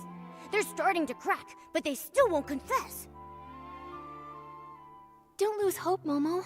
At least we know they're partners now. Benny's so-called attack probably aligns with my theory. It's just a story they made up.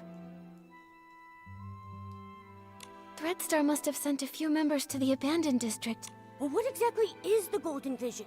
And why would they want to hurt Madame Julie so badly? What should we do now, Detective Nikki?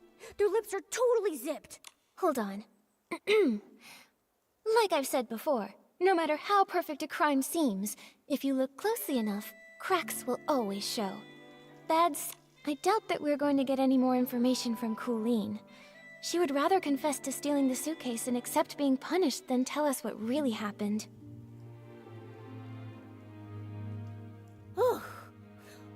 Colleen is a pretty tough cookie, you know that? I mean, even if I pulled out my... But there might still be a chance with Benny. He's desperately denying it, and he insists there isn't any evidence. But if we find solid proof, we might crack him. Unfortunately, the assassination attempt on Madame Julie has no witnesses, and it's... Should we start with the missing suit? Yeah. If we can prove that Benny stole the suitcase during all of the detergent poisoning chaos, he won't be able to deny it. And if we can prove Benny's a member of Threadstar, identifying his motive, he probably won't have much of an argument. Makes sense. Detective Nikki, where do you think would be the very best place to start looking for evidence? Whether it's Threadstar or Benny, the PCs in the abandoned district might not be familiar with them. We'll probably find. How about we start by talking to...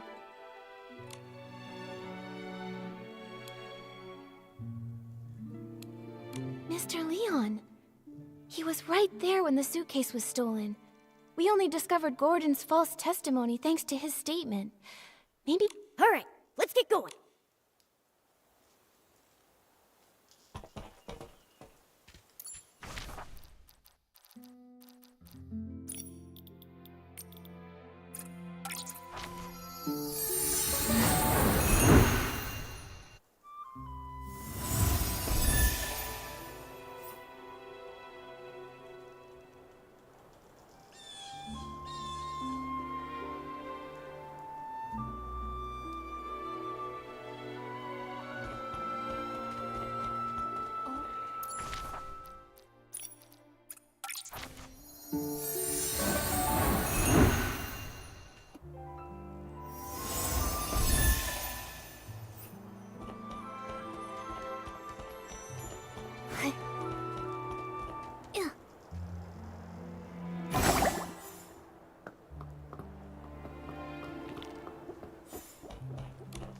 Ah, this world is even sadder than the drapes at the Backwater Theater.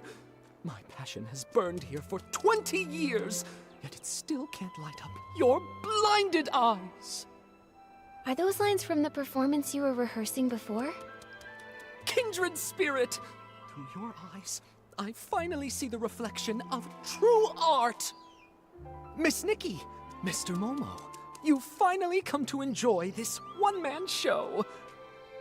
We're not exactly free just this minute. Mr. Leon, we have some other questions for you. Did you see Benny near the suitcase storage area before or after the poisoning that day? Benny? No, I didn't see him. Why? Do you think he was the one who stole the suitcase? He doesn't honestly think that a few scraps of cloth will cover that broken face of his and hide his shameful past, does he? You seem... Why, certainly. No need to be too detailed. How can this shabby set ever be worthy of a stage that tells the truth? Near Barrel Grove, I will perform for you a play. Nikki, what do we do now? Let's ask Leora again. Benny used to be...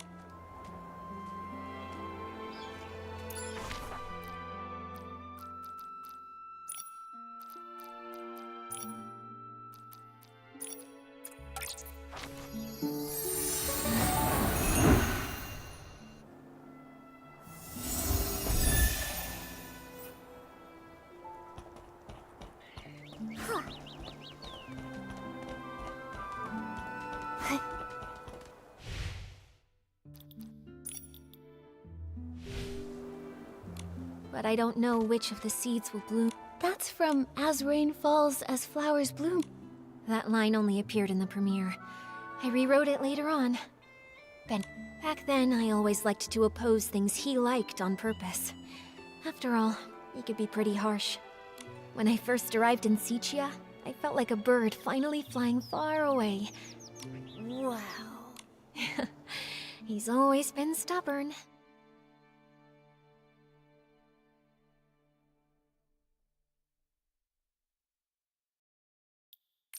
How is the We managed to expose Benny and Cooline's lies, and even piece together how they teamed up.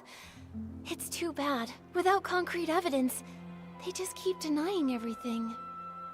Leora, Back then, I was so focused on researching performance costumes that I distanced myself from almost everyone. After becoming a PC, I never saw him again. However, back when Mr. Leon was still human, he often rented costumes from him. And Mr. Leon has always lived in Sichia. As a victim, he must remember the news when Threadstar was taken down.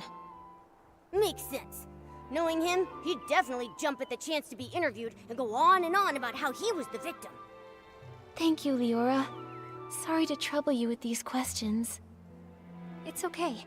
I've asked myself over and over, if Benny is a criminal, I won't let him off. Otherwise, how could I face the strict lessons he taught me? When I was helping prepare for the Ripple Estate soiree stage, I heard that Mr. Leon was planning to rehearse near Beryl Grove today. You might see him over there. Nikki, what should we do next?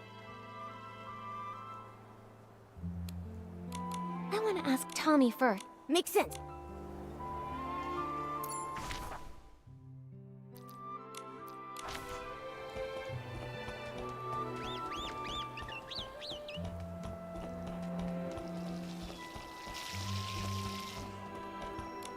Write it all down!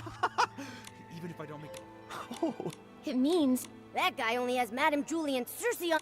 Ha! Don't underestimate me! Everyone, except of course for the mysterious... Please, tell us. Benny! He was a great talent scout who made They were both incredibly close to each other.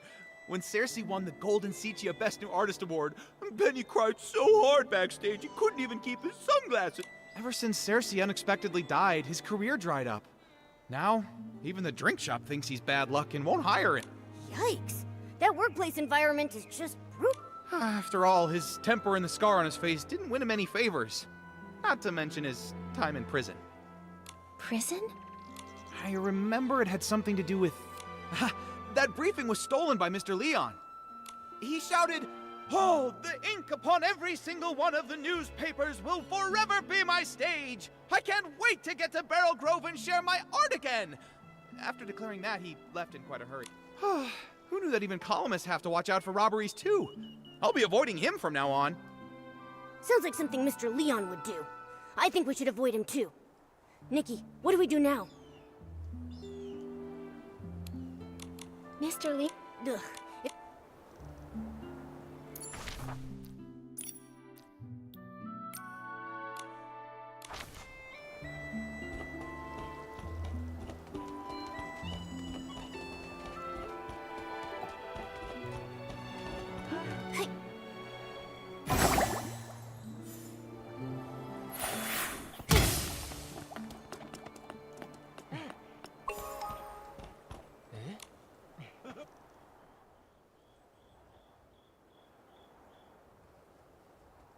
You're here.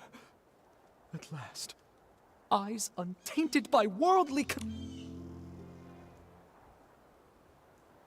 A boy more fragile than an unfinished script. When he arrived in Setia, his dreams were even bigger than the city. Even though he had already become a piece of living art, that era of foolishness trailed behind his shadow. On snowy nights, his monologues put the basement's hairband slugs to sleep.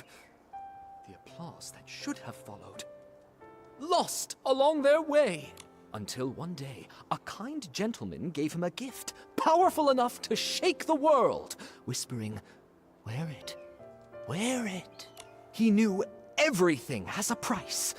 Nightmares, pain, reminding him of their existence. He went back to perform the fool's submission again and again in hopes to awakening this ignorant era.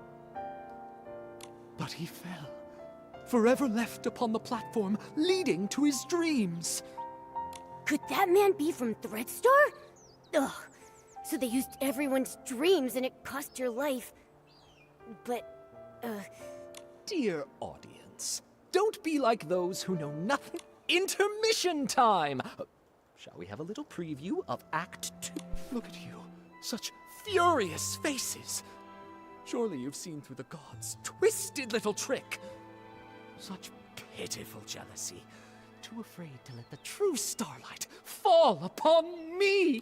Sending that evil messenger, Benny, with fake generosity and kindness, politely selling Benny was Cersei's only agent.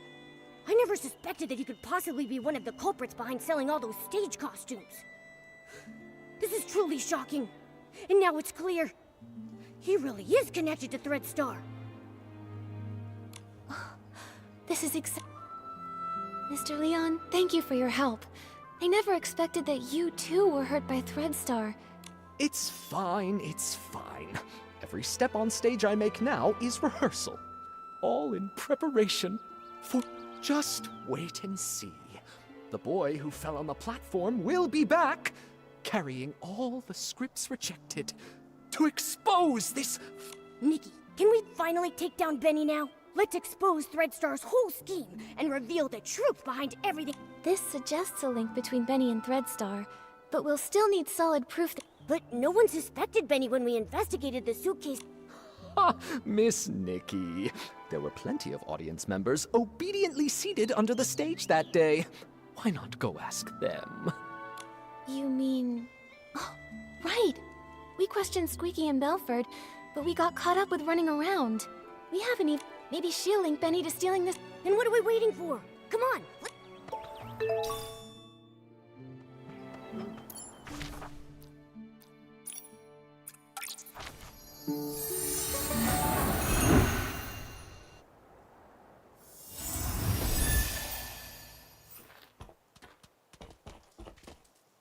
I think I was here. And then... Leora, are you recalling what happened Miss Nikki, yes. While you were all busy with the questioning, I just stood by doing nothing. I felt so ashamed. That's fine.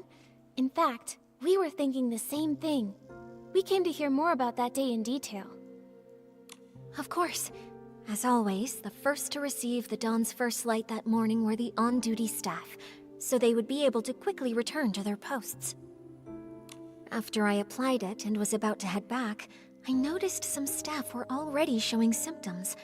I had a bad feeling, so I ran here, hoping to meet Gordon. When I arrived, I saw Squeaky pressing juice there. She's usually really energetic. At that moment, she seemed unusually agitated. If you say so, it really sounds like she must have already been hallucinating back then. She was talking about flying fruits, runaway bags, all sorts of impossible things. At the same time, I saw Belford approaching. He carried a bunch of detergents, but was already unsteady. It sounds like Belford was about to hallucinate too. I wanted to help him, but I quickly started to feel dizzy myself. Lots of detergent spilled. The smell was... Oh, this must be the fragrant fireworks Belford told us about. And I started hallucinating too. I can only remember some fragments. A yellow bulkhead with 2 blue-purple horns, wearing a blue-purple jewel on his neck. Well, I thought the bulkhead might charge. While dodging it, I bumped into a sack, and I think I may have cracked it. Do you think that bulkhead could be Belford? I remember his yellow hat having 2 blue-purple patterns. Just a thought. That's a possibility. Then suddenly I heard a loud shout ring out. You'd rather have perfect wheat fields than accept the Barasant I bring! Something like that.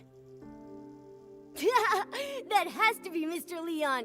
I think your version of this line is better than his original. That was him. I was startled then. I saw the bulkhead run away, felt danger was coming, and left quickly. It looks to me like both you and Squeaky were scared off by Mr. Leon's shout. When I came to my senses, I was at a remote water spot. So that's what happened. We met the other witnesses Leora mentioned to us, but I can't shake the feeling that something is off. There should have been one more PC there, but what exact— Don't rush things, Miss Nikki. Maybe we can simulate an interrogation. Treat me like a suspect, find any— Great idea!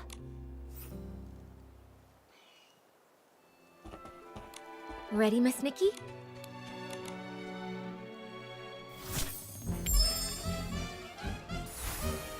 Leora, could you please describe again what happened nearby that day?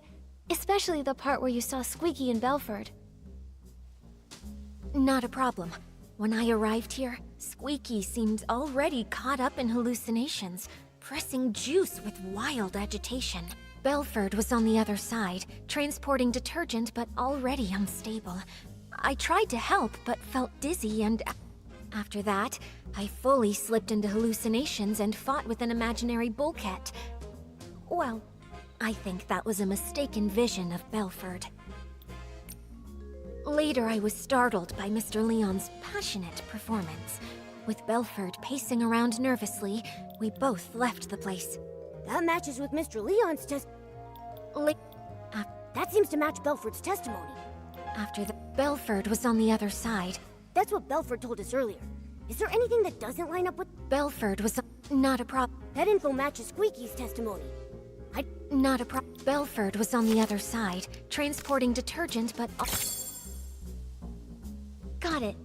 Leora testified that she bumped into Belford and accidentally spilled detergent all over the place. Since both of the hallucinating PCs left after that happened, there's no way they could have neatly arranged the detergents found in the... But last time we investigated here, we saw lots of organized detergent bottles near where they bumped into each other. Someone stood the bottles back up, and that PC who did so is very likely the culprit. This one's sent... Why do you think it's Benny? I'm not sure you remember, but I mentioned when Benny was my agent, he was incredibly attentive. Scripts I carelessly left lying around would be stacked neatly, and any makeup I may have spilled on my desk would be arranged just like these detergent bottles. I should mention, this detergent scent is the one Benny usually uses. We often see Benny washing his hands. It seems he always carries detergent with him. Yeah, although this fragrance he usually uses is quite common and very mild, when placed alongside these other nearly scentless detergent bottles here, you can still figure out the difference between them. Moreover, only this bottle has been slightly used, and the bottle's cap has an extra seal ring inside of it. That's Benny's signature. If Benny stole the suitcase, after doing the dirty work of lockpicking, he'd want detergent to clean his hands. I now suspect that the big sack I accidentally bumped into, after being startled by Mr. Leon's performance while I was hallucinating, was actually Benny. Benny was washing his hands while he was also startled by Mr. Leon, bumped into you, and dropped this detergent. Exactly. That's definitely possible, but so far, Exactly.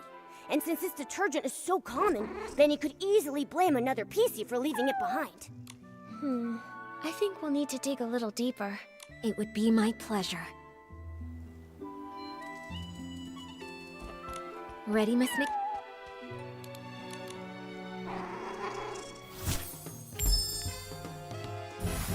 If this bottle of detergent with a different scent really was dropped by Benny...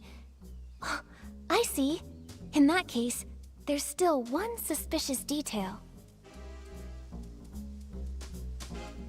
When Benny was looking for the detergent that he had dropped, he tidied up the spilled bottles by force of habit. But if he had the time and energy to do that, how could he have not taken the detergent he actually dropped? Indeed. In his case, not having detergent is probably as bad as not wearing clothes. I think maybe he did take a bottle of detergent, just the wrong one. Miss Nikki, what do you... Right, all these bottles look the same. Maybe he hurriedly took another bottle by mistake. Detective Nikki, what do you think he... Indeed. In his... I think maybe he did take a bottle of Nikki, think quickly. All the spilled detergent here... I think maybe he did take a bottle of detergent, just the wrong one. Miss Nikki, what do you think?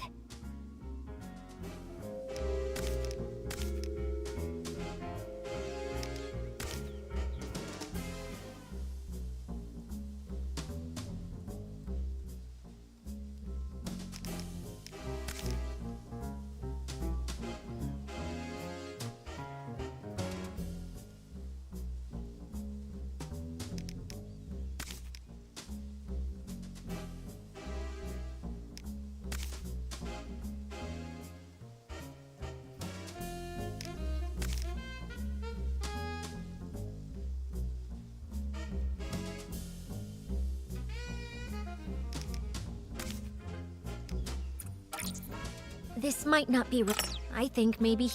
Indeed. In his case, not having detergent is probably as bad as not wearing clothes. Let me think about it. Indeed. I think maybe he did take a bottle of detergent, just the wrong one. Miss Nikki, what do you think? This might not be I think maybe he did take a bottle of detergent, just the wrong one. This might not be related. I think maybe he did take a bottle of detergent, just the wrong one. Miss Nikki, what do you think?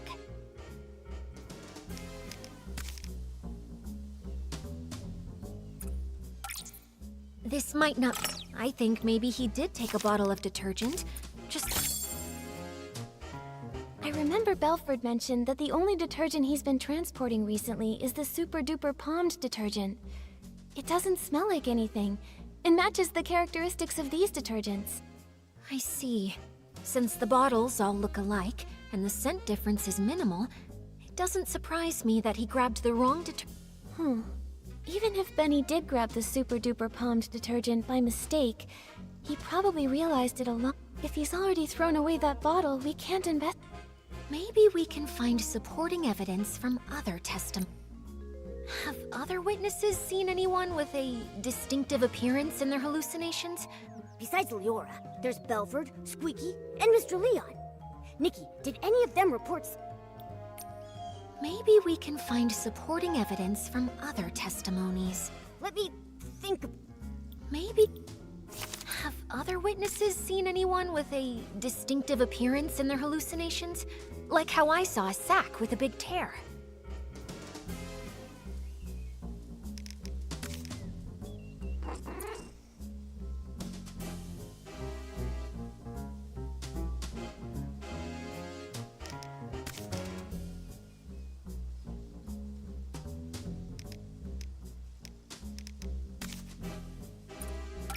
There doesn't seem to be any description.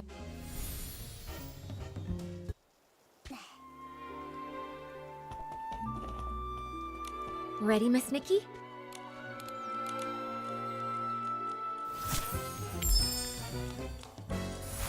If this bottle of detergent with a When Benny was looking for the detergent that he had dropped, he...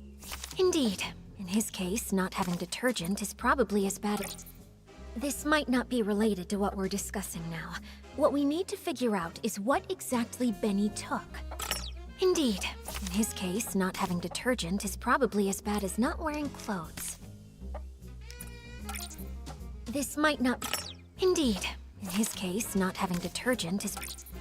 This might not be... Indeed. In his case, not having detergent... This might not be... Indeed. In his case, not having detergent is probably as bad as not wearing... This might not...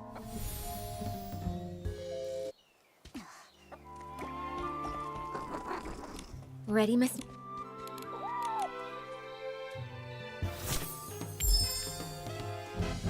If this bottle of detergent with a difference... When Benny was looking for the detergent that he had dropped, he tied...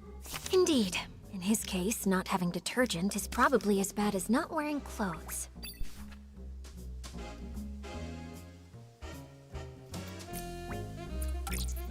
This might not be... Indeed. In his... I think maybe he did take a bottle of detergent, just the wrong...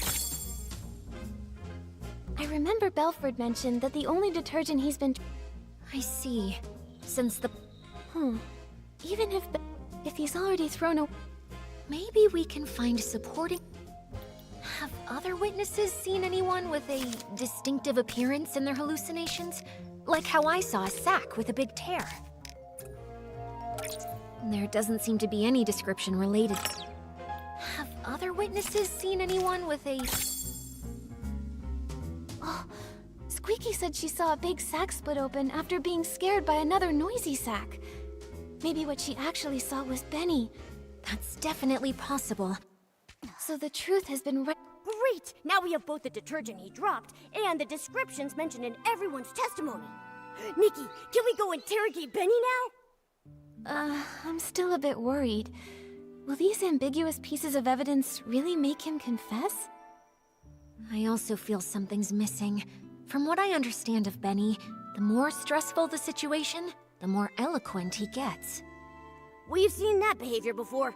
Even with a mountain of evidence, he just keeps arguing. Hey, could this be a trait of a showbiz manager? Huh, you could say that. In the ruthless entertainment world, it was a skill he really took pride in. Given his personality, when faced with this evidence, he'll probably claim he was poisoned and ran to the scene, but he'll firmly deny touching the suitcase. Yeah, I can picture that. Looks like we need solid proof to show he did actually come into contact with Madame Julie's suitcase. Leora, please help me one more time. Just one last interrogation simulation.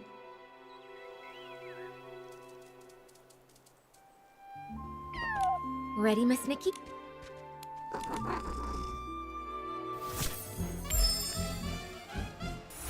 I think the key is right here. How can we prove that Benny made contact with Madame Julie's suitcase? To prove that, we need to find marks on the suitcase that only he could have left.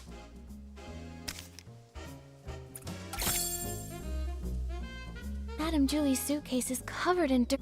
If Madame Julie saw it, she'd be up dirt or wear and tear. These might be the crucial clues to... Benny definitely washed his hands with the super-duper pumped detergent he grabbed by mistake. But this detergent doesn't have any distinct... Besides the scent, what kind of flaw could super-duper palmed possibly cause? Alan once told us that Super Duper Palmed can amplify the effects of That's especially true when it's combined with one... So that's it. Madame Julie's suitcase has always been maintained with One Wash Fresh, and that detergent has deep... That's why Gordon could make a special tracking reagent to help us But when One Wash Fresh is mixed with Super Duper Palmed, it becomes a detergent with cleaning power that's too strong. The marks on the suitcase aren't from wear, but damage caused by washing. Oh. During the theft, the suitcase was covered in dirt, and Benny washed it with the detergent he had on hand, but the two detergents combined damaging... Exactly. It's probably because he realized the fabric was getting damaged that Benny didn't dare keep cleaning. Otherwise, with his obsession for cleanliness, he wouldn't have tolerated so much dirt still on the suit.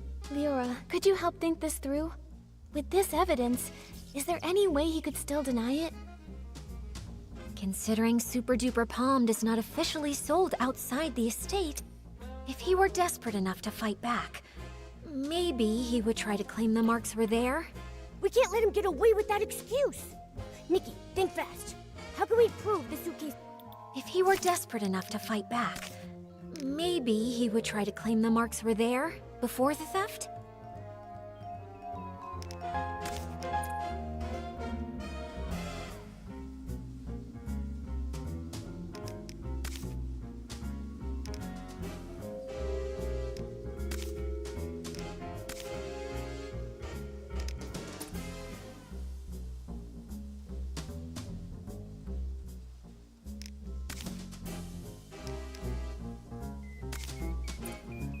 Might not be enough.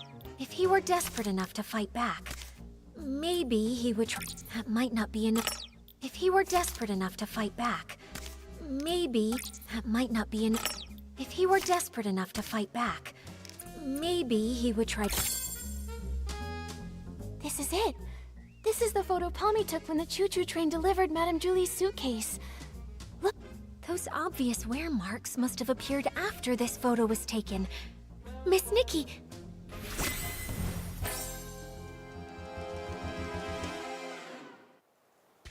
So this is what really happened that day.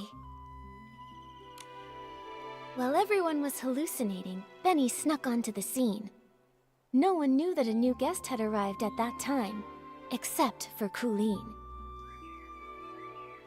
After stealing the suitcase, Benny washed his hands out of habit, using the detergent he'd brought. Then, Mr. Leon shouted his lines, startling all the PCs. Leora knocked over Benny's detergent bottle. When he went to pick it up, he couldn't help but organize the scattered bottles. But he took the wrong detergent, the Super Duper Palmed, the one that Belford was responsible for transporting. Then he left with the wrong detergent and the suitcase. The estate was chaotic during those few days. So later, because the suitcase was so dirty, he tried cleaning it, but didn't expect the reaction between Super Duper Palmed and One Wash Fresh already soaked into the fabric would wear the material down. Bad seeds only grow bad fruit. Eventually, he left behind a flaw. Why did he choose this path? He cares deeply about his wounds, yet he joined ThreatStar, tearing apart... Leora, we still don't know how deeply Benny's involved. let's talk to him first, before... Yeah. Although he definitely helped. The ledger isn't his, and the golden vision notes aren't with him either. He already served a century in prison and got hit by his own accomplice. Before we jump to conclusions and decide whether he's truly a bad PC or not, we need to gather all the facts, piece everything together, and see the full story for ourselves. Prison? It's fine, Mr. Momo. Thanks for helping uncover the truth. Even if he's got his reasons, or if he introduced Threadstar to me, even without meaning to. Right. Before we find Benny, let's take this suitcase to Alan's for an inspection. All right, let's go. With Nikki and Momo on the case, and Leora helping out too, there's no way we can fail. We're definitely going to catch him.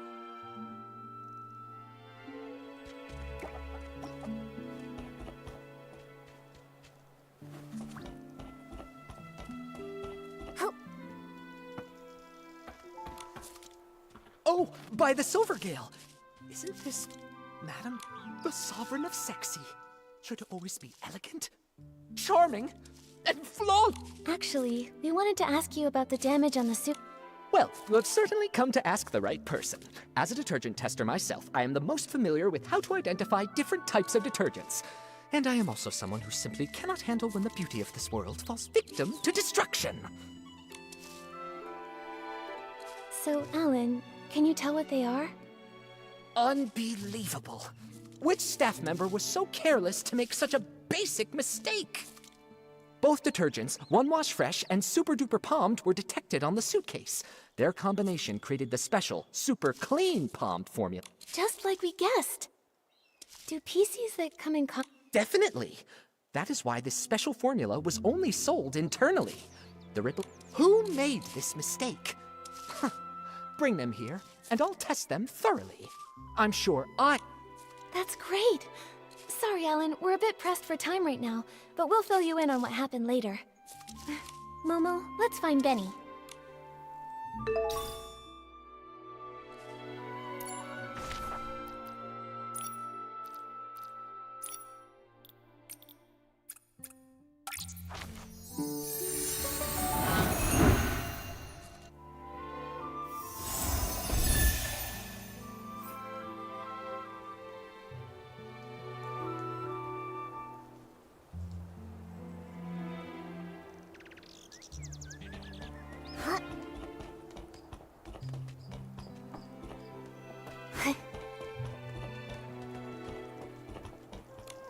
Here we go again. When will this end?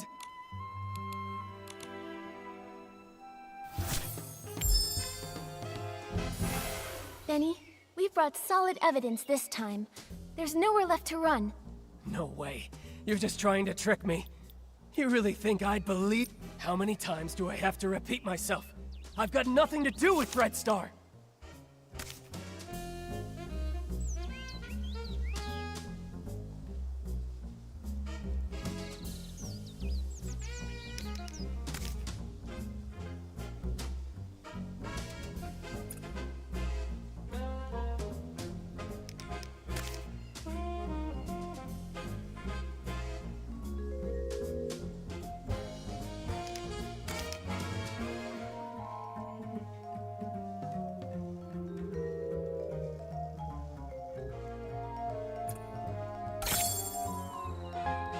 A minor offender involved in coercive sales and forced rentals, sentenced to 100 years in prison with compulsory labor.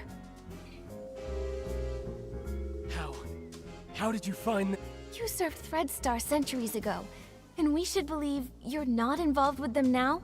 Benny, if you keep this up, you'll only end up back in prison. And for even longer next time. No! An old newspaper can't prove a thing! It happened so long. I never stole the suitcase, or tried murdering Julie. Colleen!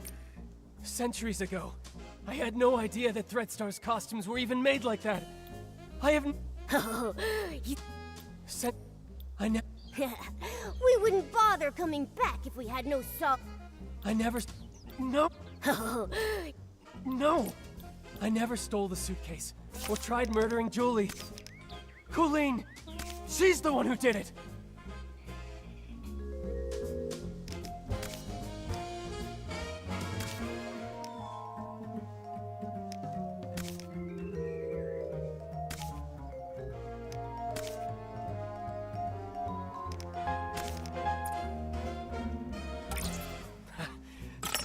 I never stole the suitcase or tried murdering Julie. Colleen! She's the one who did it!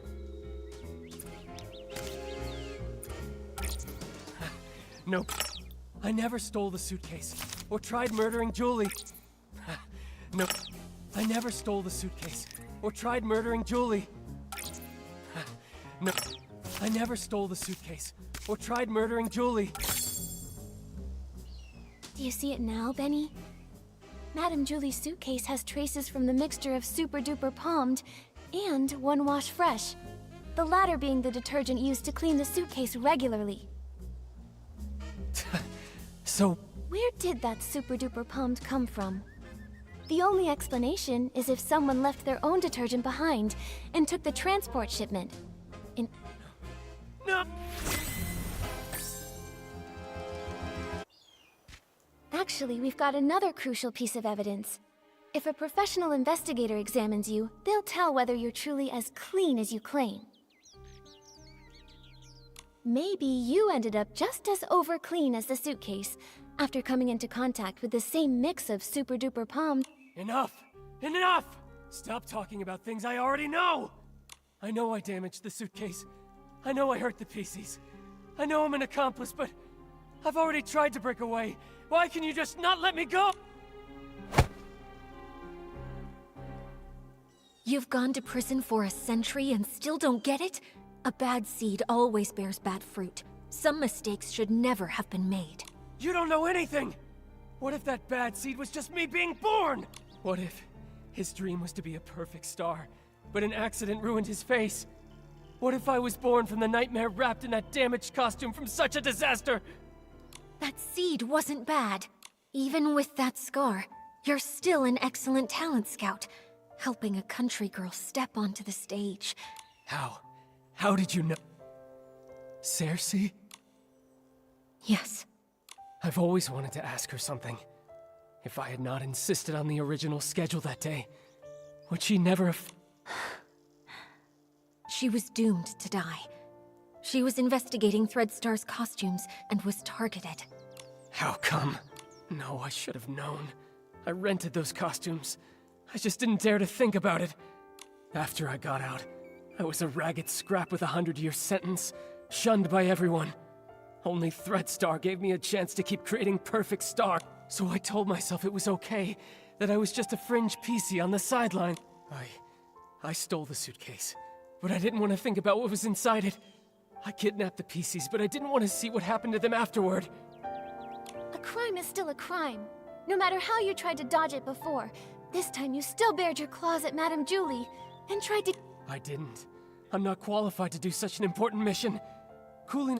Julie was still alive. Leora, do you remember that when we were investigating in the Ripple wine cellar, Colleen said that... She did. She seemed unaware that Julie faked her death. The attack on Madame Julie... Could the real mastermind still be hiding in the abandoned district? She won't cooperate. She joined Threadstar to find her... Missing? What else? She'd rather talk to birds than to other PCs.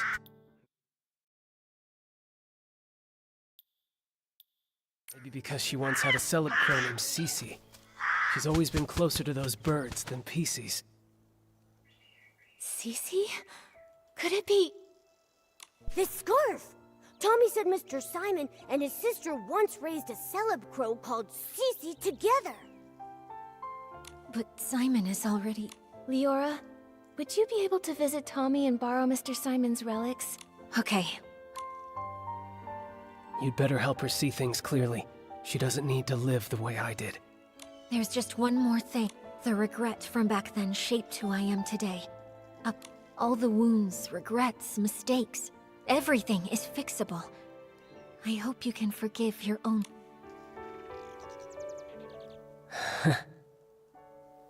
If only Leora had told Benny this sooner. Benny's done so many bad things, no one's going to forgive him. Maybe what Leora meant...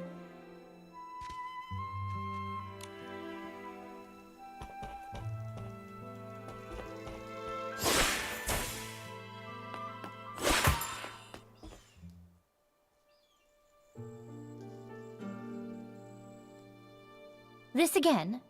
Ask away. You're wasting your time. that's where you're wrong. We've discovered something we'd like to show you.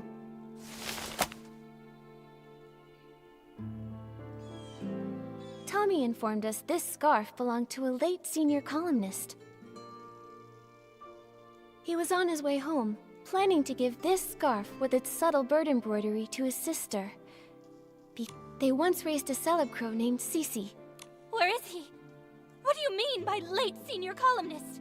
I'm sorry, Colleen. What Tommy encountered was a PC that had been born from that person's clothing. His name is Simon. We were able to locate his whereabouts within your ledger.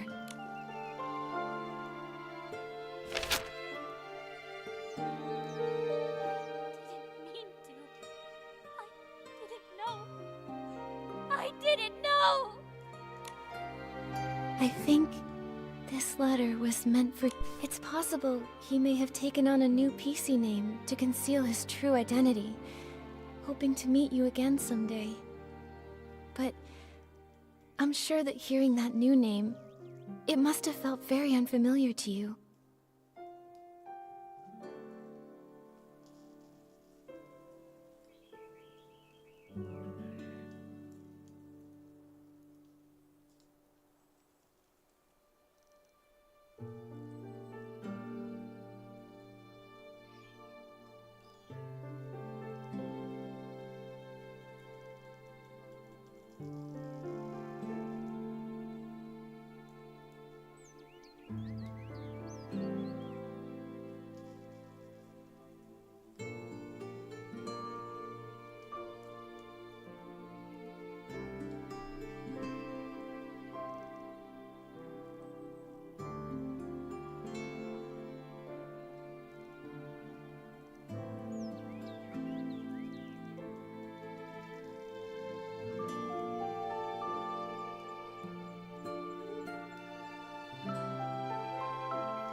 I've been waiting for him to come home. I took my medicine. I took good care of Cece. I promised, even sick, I'd live longer than Cece. Longer than him. I wrote the newspaper letter to every address listed in our book. Later, I went knocking door to door. None of them knew. He'd gone too far away. I then became a PC. And my brother.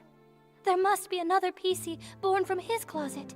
I waited and waited for such a long time. I kept all of his clothes safe. But why, brother, why did you leave me all alone? His strongest wish was to go home and see his sister. He only had the clothing he wore outside. The road home was too long. Why did you think joining Threadstar would help you find your brother? The final costume, the forbidden outfit, can capture every gaze and control every mind. So many people walk the streets of Sichi and beyond. There are so many cities that are just like it. I won't be able to find my brother in all of that. Unless the outfit's finished. Whoever wears it only needs to stand on the stage and ask one question for me. That's all. The forbidden outfit. So that's Threadstar's ultimate goal? You knew full well that it was an evil power. Beyond all that, you were fully aware that the PCs you ordered to be kidnapped had loved ones who would be devastated, their hearts broken because of your actions. You know that pain better than anyone. To hurt others for your own desires, that's incredibly selfish.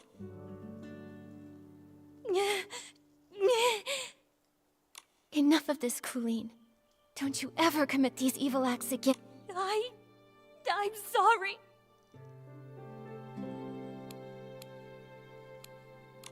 I'm hoping you'll help us to The forbidden outfit is almost complete.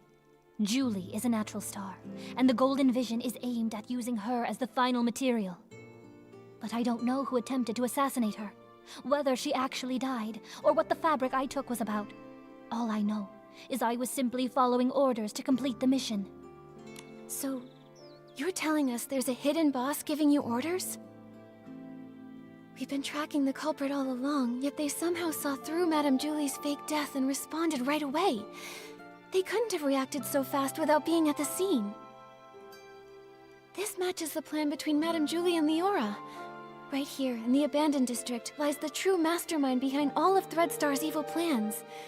The problem is, we still can't figure out who they are. No matter how many accomplices they have, we'll catch them all! Right. Madame Julie got hurt, so she's probably still resting now. When it's daytime, we should talk to Madame Julie.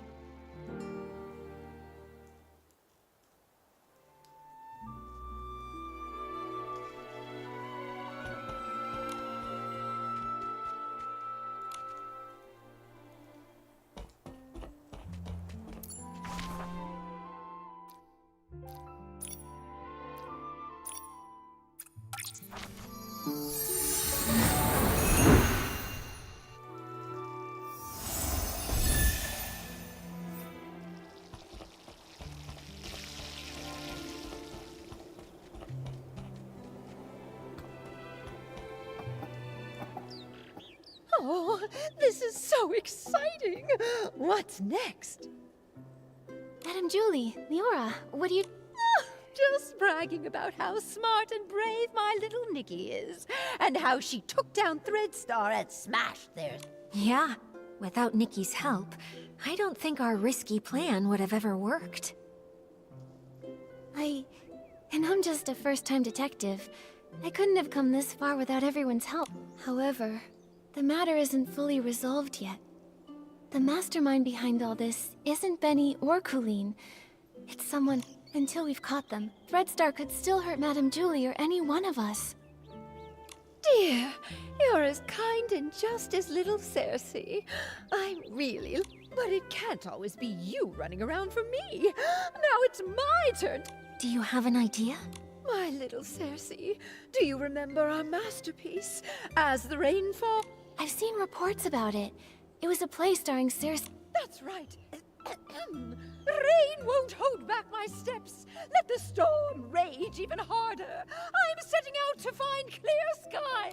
That's what the elder sister said to her younger sister when she left Rain City behind. Yes. But sister, they say beyond the city lies only deeper darkness. How will you pass through the clouds? How will you withstand the lightning? We are the sorceresses, and we ride our brooms! Look, the storm clouds lit by lightning! I'll pierce through them! Pierce through the storm!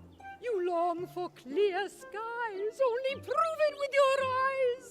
Only proven with your eyes. That's right! Julie won't go down easy! Madam, it's really great to have you back. Oh, that's all thanks to my little Nikki. If she hadn't caught the remaining Threadstar remnants, I wouldn't be standing here today. Everyone can relax now. How dare they try to take Julie down? I should have defeated her, just me! The two of them have no shame! The raindrops creating ripples are the rhythm of my dance. Only through celebration may we drive the darkness away. Friends, let's celebrate together. The Ripple Estate soiree is about to begin. Yay! When the mastermind thinks we've lowered our guard and tries to strike Julie again. We'll get them right away and end this forever.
Wow! It's so lively here! Just one breath, and I'm swept away by the aroma of the vin de ripoux.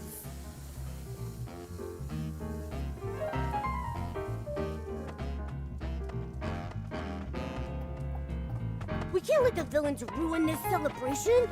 Nikki, let's go talk with Leora about the final plan. Or talk to some PCs to gather intel.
Please take good care of yourself, too.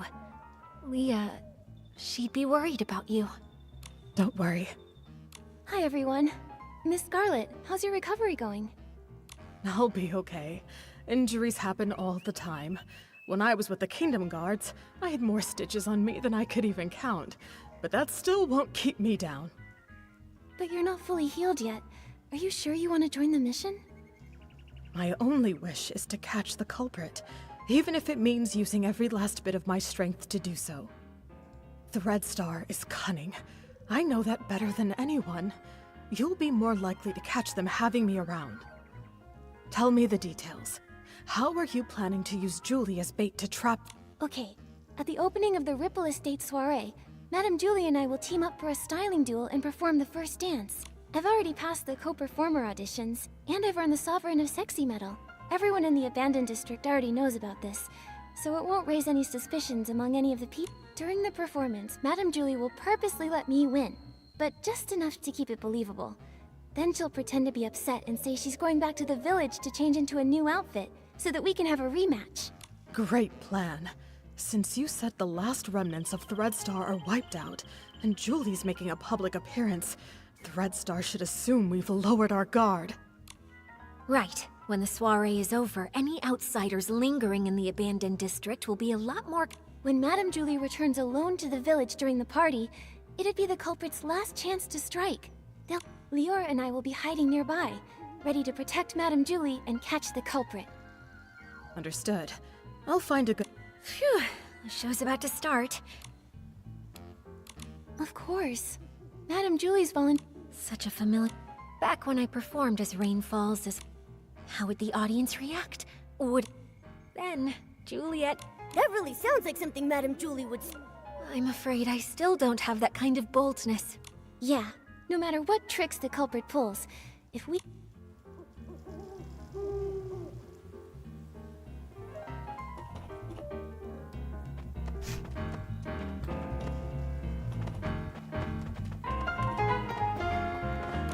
Dear little Nikki, my dance partner, are you ready?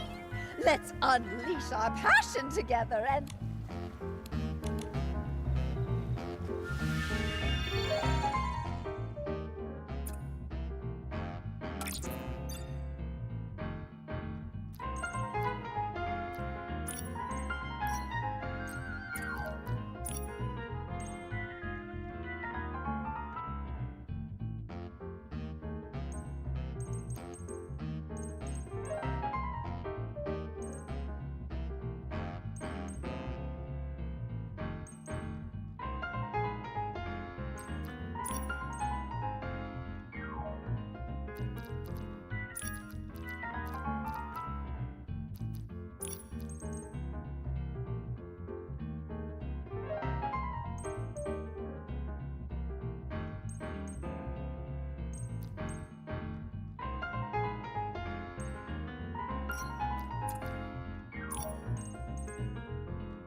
don't rush, my friend.